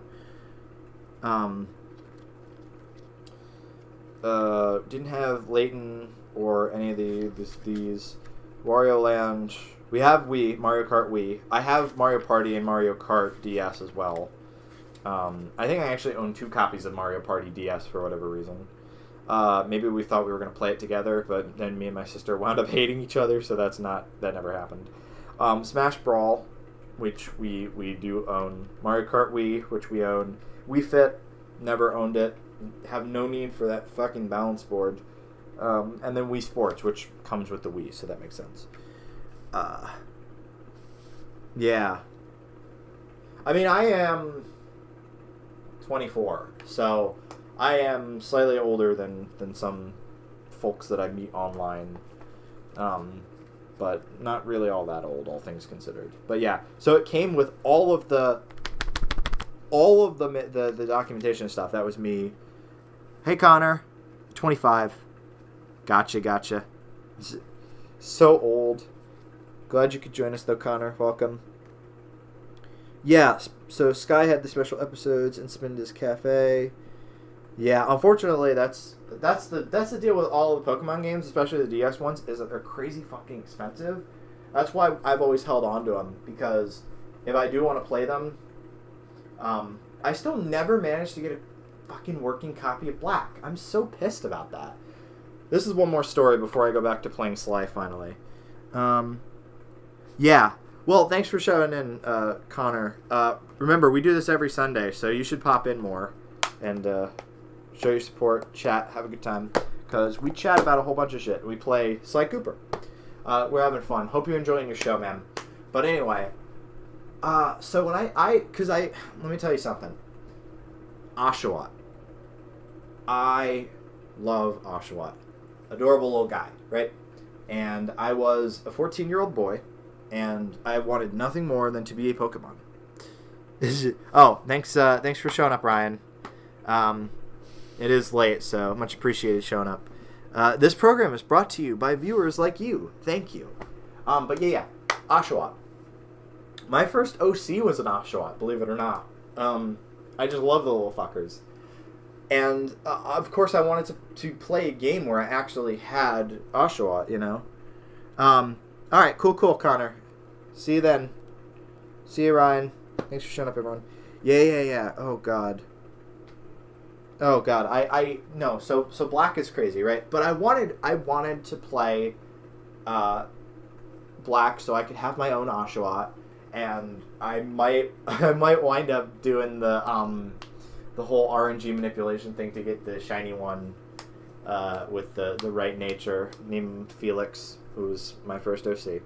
But anyway, so we went through 3 tries to get a copy of Black, and not one of them worked correctly. So, first time, I got Pokemon Platinum instead. They shipped Platinum. I was like so disappointing. I was like, okay, whatever, fine. Second time, I got Black, and there was no game in the box. Or actually, no, I might be getting them mixed up. Because I think it was Platinum in the Black box. Yeah, that was it. First time, that was it. So the seller didn't send it the first time. That's why I don't actually own 3 boxes for Black. Didn't send it the first time. Second time, it was Platinum in the box. And then third time, I finally get a copy of Black, and it's fucked up. Literally, you boot the game, and when you try to save it, it literally crashes. It might actually be a bootleg, honestly, because I hear that is a common issue, is that if they don't save correctly, then it might be like a bootleg version of it. But yeah, like it'll boot, and sometimes it'll just crash on its own, or it'll crash when it's trying to load the save, or just all this other shit. I was like, that's so frustrating. Worst part is, I was able to get far enough to get an Oshawott, and maybe make it to the first route, and then that was it. So it's probably a bootleg, yeah. And of course I didn't realize that at the time, but now I know. So anyway, still don't own a proper copy of Black. At this point, I'm probably just more likely to emulate it. You know, I have my DSi. I think I'd have to check if NDS Bootstrap will do DSi mode, or if there's a way specifically to get, because I know it's a DSi enhanced one, right? So I'll have to look into that to see if there's a way to emulate it properly, you know, to be able to get all the extra features. If it doesn't work on the 3DS, I do have a DSi, and I could, you know, try to bootstrap it on that instead. I'd have to dig into it. I'd have to look. I have no idea. Ooh, that's nice. That's nice then. You pre-order it and you got all the extra stuff with it. That is nice. Alright, let me dump the stack from hell back in the closet and we'll get back to playing Sly Cooper. Ooh, let me not stuff the copy of Red Faction in there. Because I still need that. Because I haven't gotten a no disc crack for Red Faction. I was too lazy. And they want you to have the second disc in the drive when you play. So, let me keep that out. But the rest of this go back in the closet.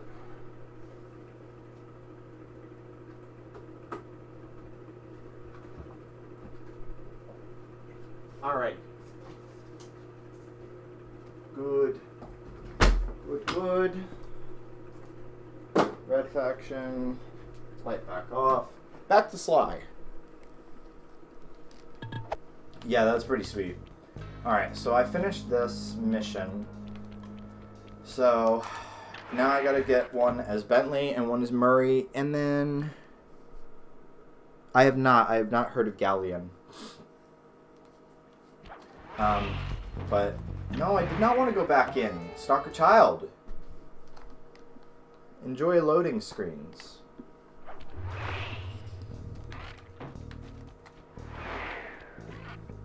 Yeah. So one is Murray, one is Bentley. and then it'll be finished because we have been going for a solid. Oh, only 2.5 hours. Okay, so a 3-hour stream isn't as long as I was expecting. That's not too bad. I do try to be a little bit mindful because although Kebby doesn't have school tomorrow,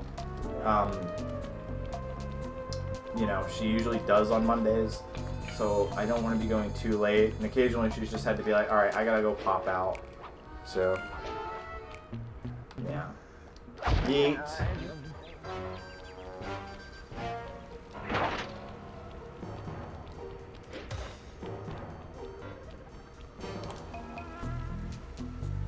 Alrighty. So, do we do Bentley first, or we do Murray first, guys? Hello? I need to be. Let's take a poll while I get a drink. Well, the kind of bread money's with.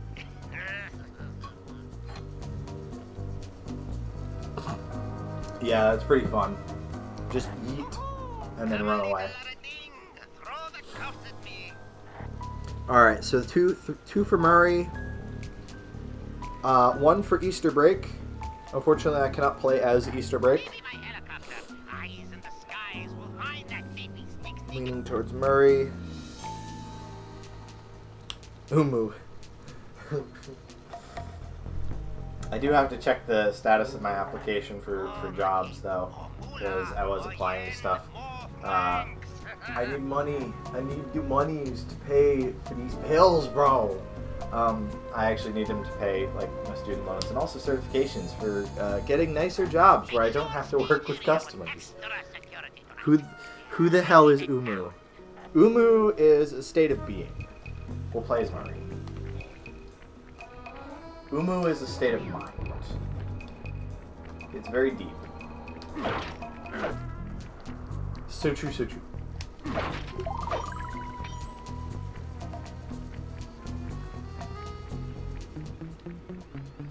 Yeet. That's such a bad idea, because that means they'll try to fight me. But it's fun.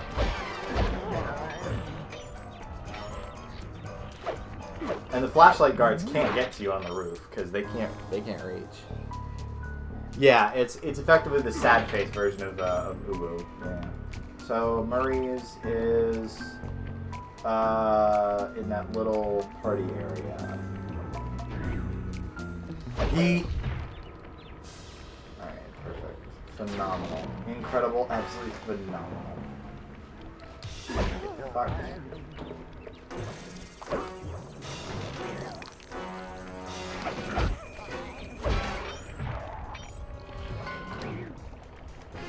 They can't reach me over here. Get fucked, loser. Okay, so Murray is in the seating area. This has been a really fun stream, by the way. Thanks, guys, for letting me ramble about the trip and CEX and stuff. I haven't been feeling the greatest today, so it's nice to just get on stream and be able to ramble and have a good time with all of you. Okay, Murray. That alarm horn will tip off Dimitri during our heist. There are 3 of them out here, and I need you to take them out. I love how he's talking This slowly. is going to take some serious muscle, Murray. You're the only guy on the team who can pull this off. Stop to pick things up, then throw it at those alarm horns. Good luck, pal. This could get rough. Evildoers feel my wrath. Oh yeah. Listen, he's stupid, but at least he can pick things up and put them down. Yeet.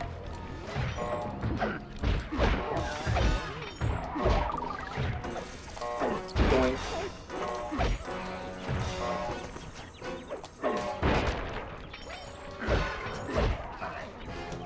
So that's all good.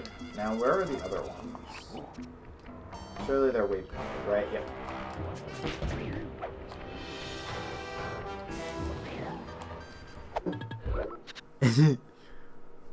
Listen, we appreciate the shit out of Murray on this stream. We really do.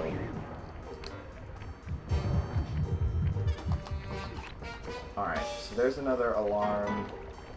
over on the street. Ooh. Okay, I don't know if I'm going to be able to get out this way. I might have to go the long way around. Whoops.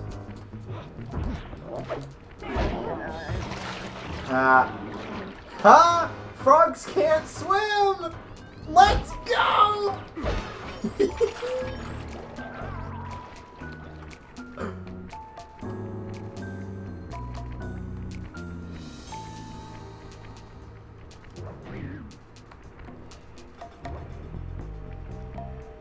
I was right all along. Marito was always right. Oh.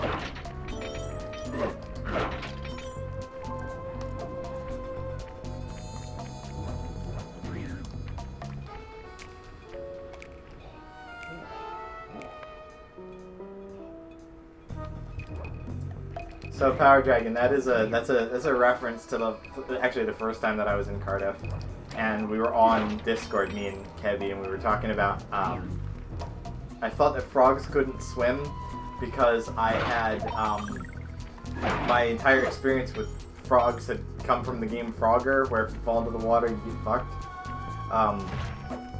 And he fell into the water, and he couldn't swim. So, looks like I was right again.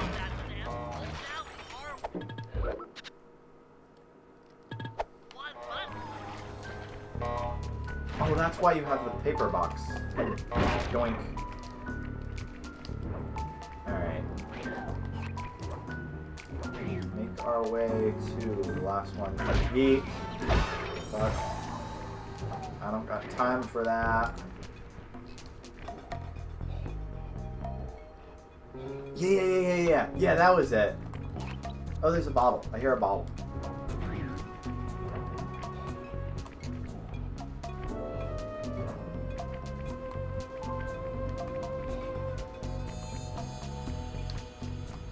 Nope, I'm getting away from it. I heard the bottle. I'm missing the last two.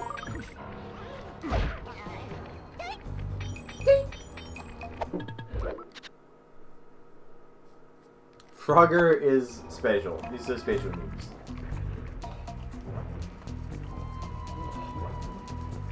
Alright, getting colder.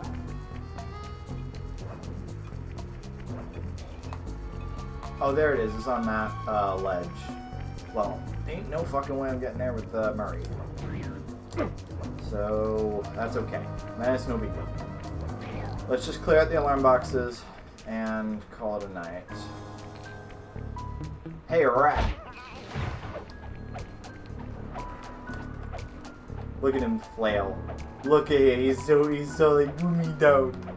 That shit is too good. Shut up. Oh, I stopped two of them. That was good. American education system. I'm still so peeved that I did not get any education in history past 1800. What the actual fuck is that? Kebby knows more about American history than I do. Oh, it's because the game auto turns you towards guys. That's right.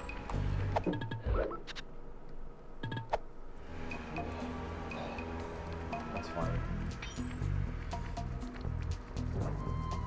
Yeah, no, unfortunately, part of it was my scheduling because when I was in high school, I missed the first half of freshman year. I missed that because of behavioral issues, I guess, technically. But really, it was a fucking vendetta that teachers had formulated, where they're like, "Oh, we're not recording everything you say," and then they were absolutely doing that to try to get me expelled. Thank you, much appreciated. Should use that. But then I was at MCTI for a bit of my sophomore year, which MCTI is a technical school that services several districts in the greater Poconos region. So,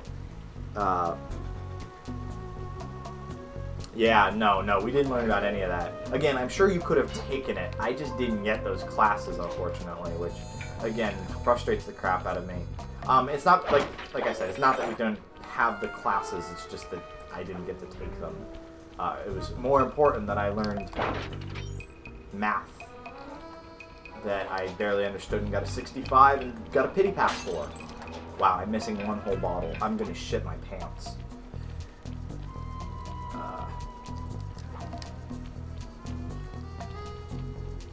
That's the thing that frustrates me is like they go, oh, it's important that you know math and it's important that you know English. And it's like, all right, but why is it that then people can't write a paragraph and they don't understand math?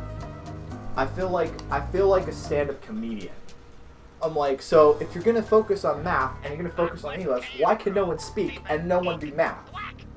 What's the deal with airline food? Anyway. Oh, I've already done the Murray one. So I didn't get any of the exciting history classes, and I like history. I like history quite a bit, so I was kind of frustrated about that. I was like, God damn it. What do you mean I don't get to learn about all the cool history stuff? Now I gotta seek it out on my own. Now I gotta do fucking history on my, oh my god. Guys, I'm just a small widow goblin. Leave me alone.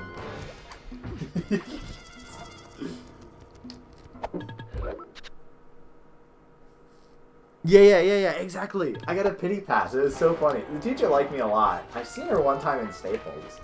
But, okay, so, that's where he is.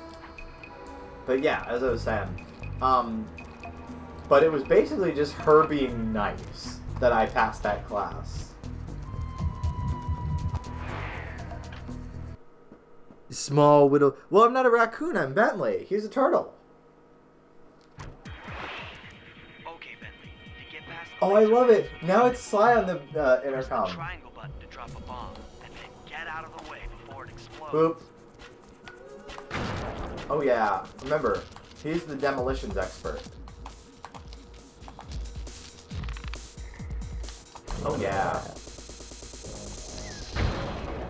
Oh yeah. He should be in like 30 pieces right now. So here we are. So some controlled demolition on that mirror ball. Fine, I'm just fine. I just need to I'm alright. pillars supporting that disco ball and I can get out of here. What's with taking out the disco ball? Its impact will shake the nightclub's front peacock side loose from its mooring. Look, I can't talk now. I've got to keep moving. Keep safe. He's so neurotic. That's funny. Oh. I was like, who's throwing rocks at me? But it's that.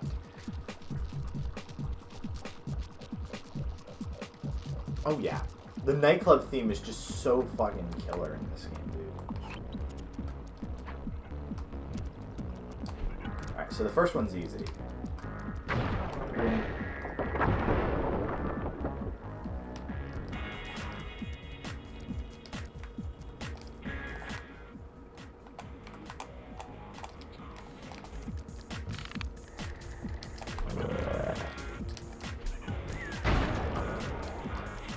Boom.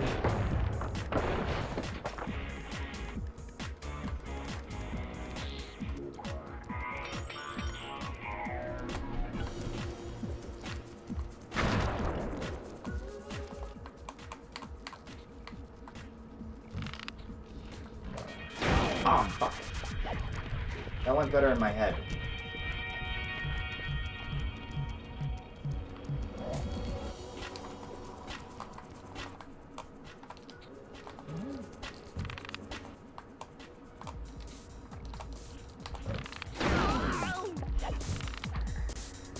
I don't know why I was having such trouble with that guard, but... Hey guys, here's my new Roblox place. It's called Sly 2.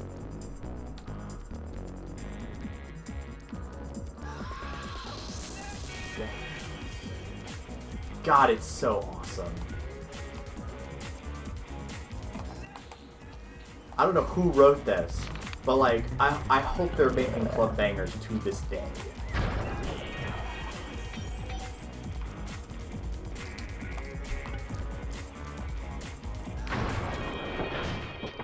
Don't shoot the turtle.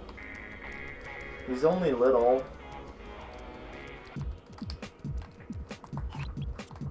There's the last one. Oh, I love it. I love that they put the polygon for the water, and you can see like the water has like a little bit of texture for waves. That's pretty cute. They had to paint all that shit by hand in the PS2 days.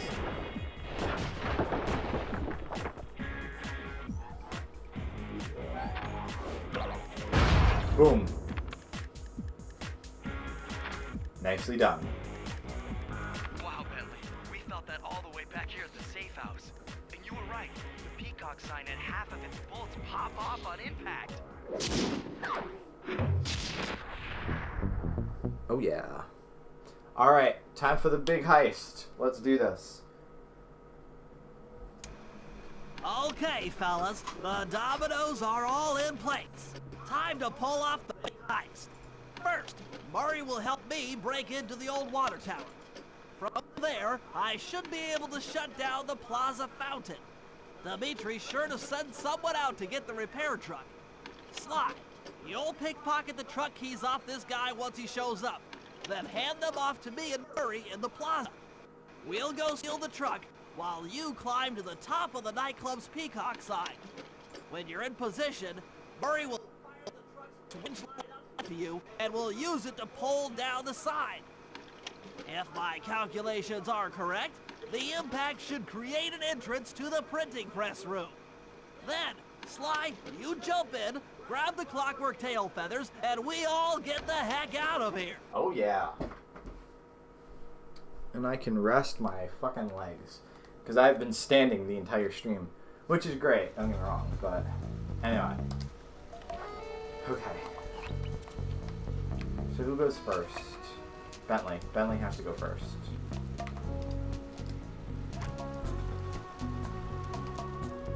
Alright, showtime, baby. Let's make this happen.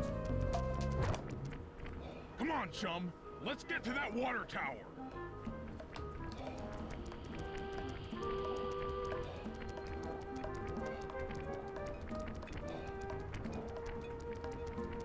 The way he runs is so great, also.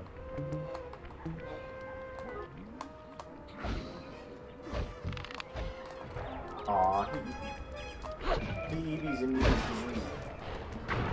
Jump Okay. into my arms. I'll toss you up there.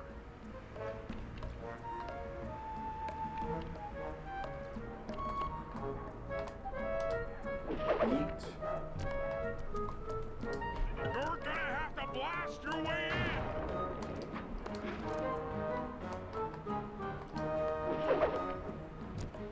in. You can get your cardio in if you jog in place. That's pretty smart.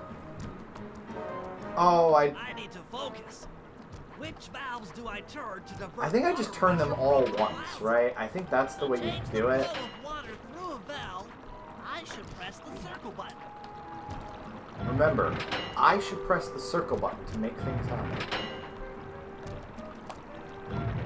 Yep, you just turn them all once.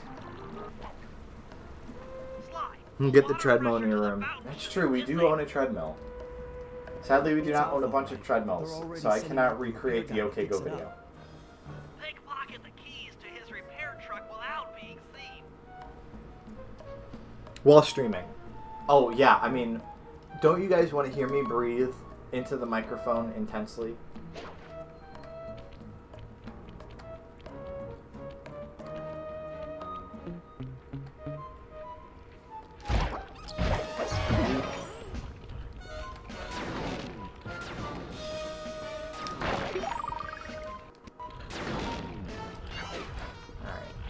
Hide up here. This is clear.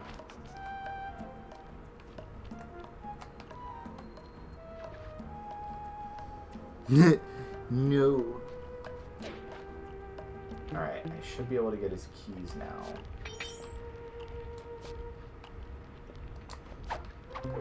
Boom. There you go. Okay, head head back to the fountain to make the exchange. It's all you.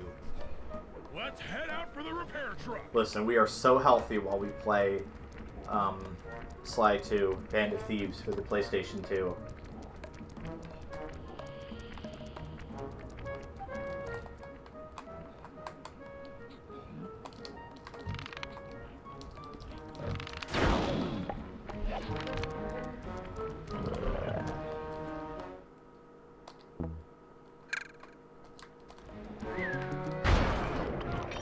Oops, sorry, Murray.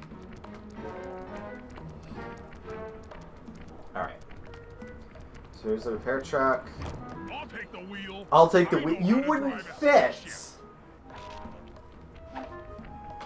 I need to get in position on top of the nightclub's peacock sign for phase 3.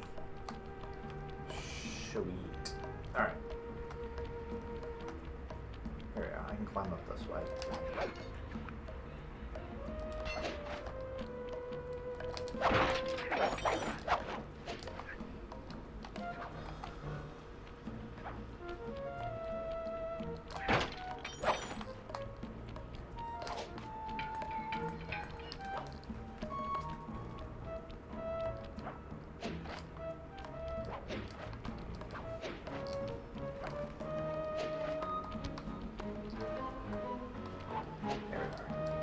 Oops.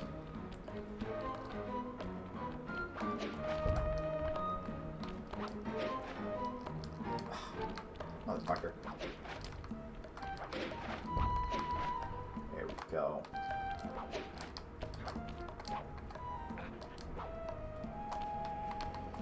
Ah, here we go. I can slide this way. Bum, bum, bum, bum, bum.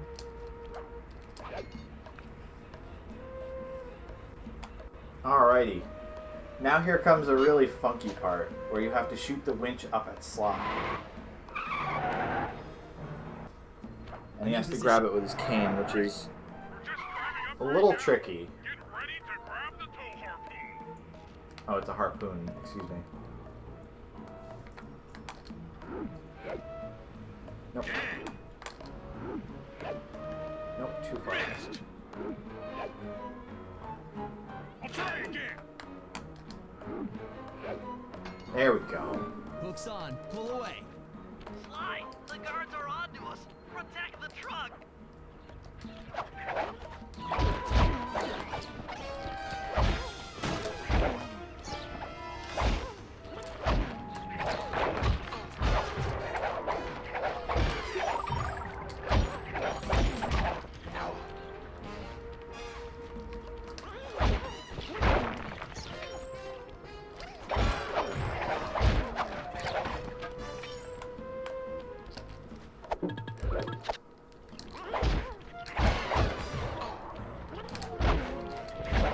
Can we do it without the truck getting hit a single time? Nope.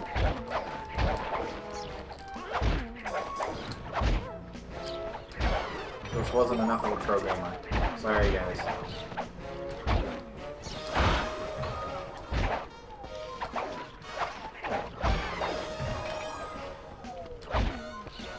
I guess it takes a lot of effort to pull that peacock sign down. There we go. And boom. Behold the majesty of gravity and inertia. That was real subtle, Billy. That was real subtle, Okay. Belly. Grab the clockwork tail, and we're out of here. Phenomenal. Alright, guys, get ready to meet the man of the hour, Dimitri.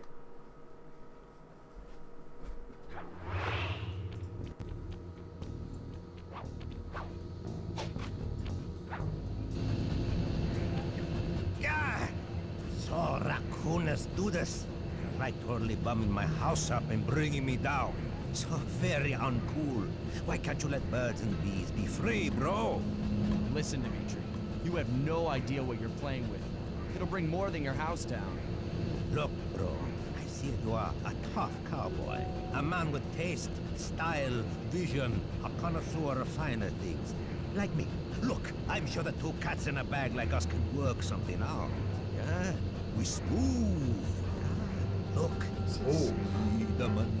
You like the money. You can take all you want. I can. No deal. You and the rest of the Claw Gang have to be stopped. Clockwork will never again see the light of day. Just hand over the tail feathers and we can...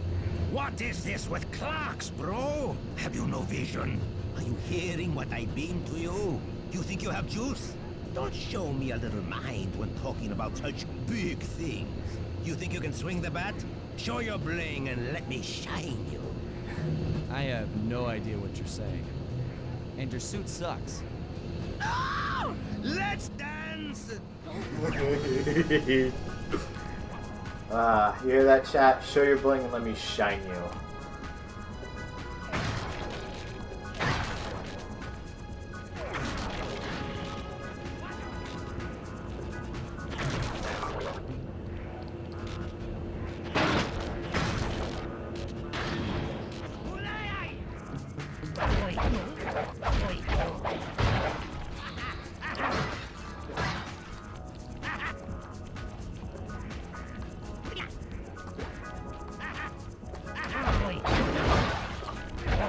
I might die here, maybe.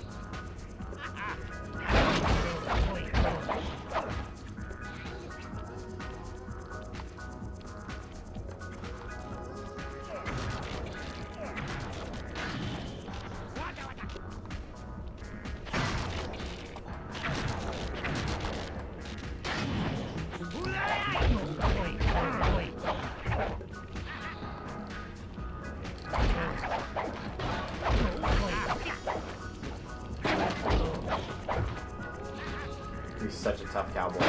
That's the I love the prance he does.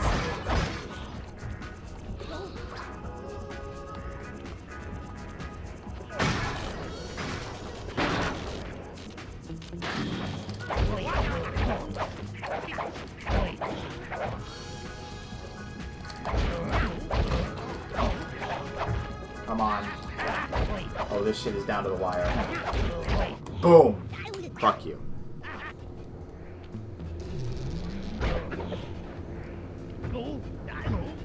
So greasy, sweet.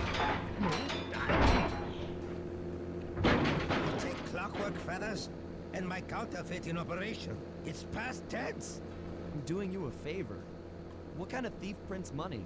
There's no honor in that. You... Crack a box.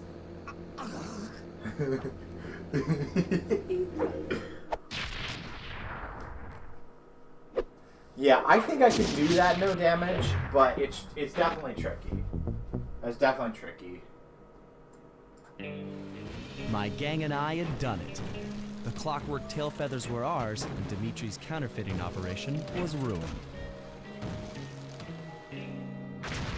Due to the untimely arrival of Carmelita, my escape got a little tricky. Angry at having just missed me, she took it out on Dimitri, shutting down the nightclub and throwing the frustrated forger behind bars. The gang and I headed out of town for a week in Monaco. Oh yeah. Bentley wanted to try out his new card counting formula, and I figured the team had earned themselves a well-deserved break. He's so smart.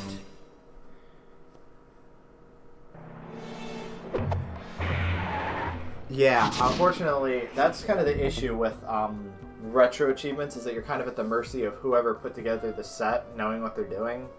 I know that was a big issue with the Harry Potter PS1 set, the Sorcerer's Stone one, because he didn't put it together correctly, and as a result, if you would play like on a different language than English, the achievements wouldn't pop. It's just stupid shit like that. Usually people take notice of it though, and they mark the set as needing improvement. So anyway, next time on Marf Plays a Video Game, we steal clockwork parts from a big tiger dude, which is pretty fun. I suppose I should return to my desk now that this is taken care of. Oy.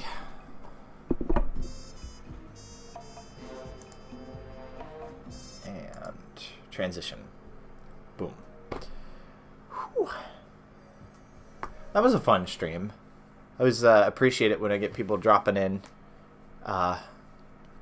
people chatting. I got rambly. Still under 3 hours, which is not bad. And of course, it is nice to be back. It is nice to be doing the stream thing again. I feel a lot more comfortable in it now. I feel a lot more at ease.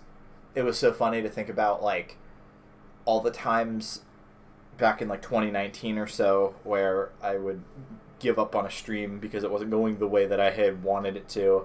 And these days, I'm like, whatever happens, happens. I mean, crazy shit happens all the time on these streams. And people continue to try to get my attention, which is absolutely adorable. I'm a little bit harder to provoke these days, though, so just saying. Anyway, I want to thank you guys for coming out, and these will be more regular, of course. We'll be doing these every week. I'm going to grab the thumbnail for next week's stream and just schedule it tonight while I still have the game up. I really hope I don't have to do that stupid shit that I had to do. I might, with the first game where I had to, like, copy the save over because it couldn't watch the intro cutscene again after you had watched it the first time. But anyway, lots good in the pipeline. Sly 2 is going to be a lot of fun. I think you can tell that I like this one a whole lot more than I do Sly 1. And then we'll play through Sly 3, and that'll probably take us into May. And then the rest of the year is kind of all up in the air. It really depends on what we want to play. Like I said, I play PS1, PS2, GameCube, Wii, anything you can emulate. So really options are very, very open. But of course it is always fun playing PS2 games especially. And if at some point in the next couple months I get the MX4 SIO thing that I was talking about, then that opens it up to basically anything that can be run off of the memory card slot, which is the vast majority of the PS2 library. So it can be fucking anything, really. Lots good to look forward to. Definitely enjoy it. Definitely enjoy chatting with y'all and having people pop in or whatever. And hopefully I am going to try to advertise the streams around a little more and get people hopefully tuning into them. Like I said, I'll schedule this one or the next one for tonight so people have a week's notice. Like, hey, we'll be streaming. I'm back. I'm back in the States. It's going to be a great time. And I enjoy rambling to you all. So have a wonderful night, everyone. And I will see you here in a week's time. Have a good one.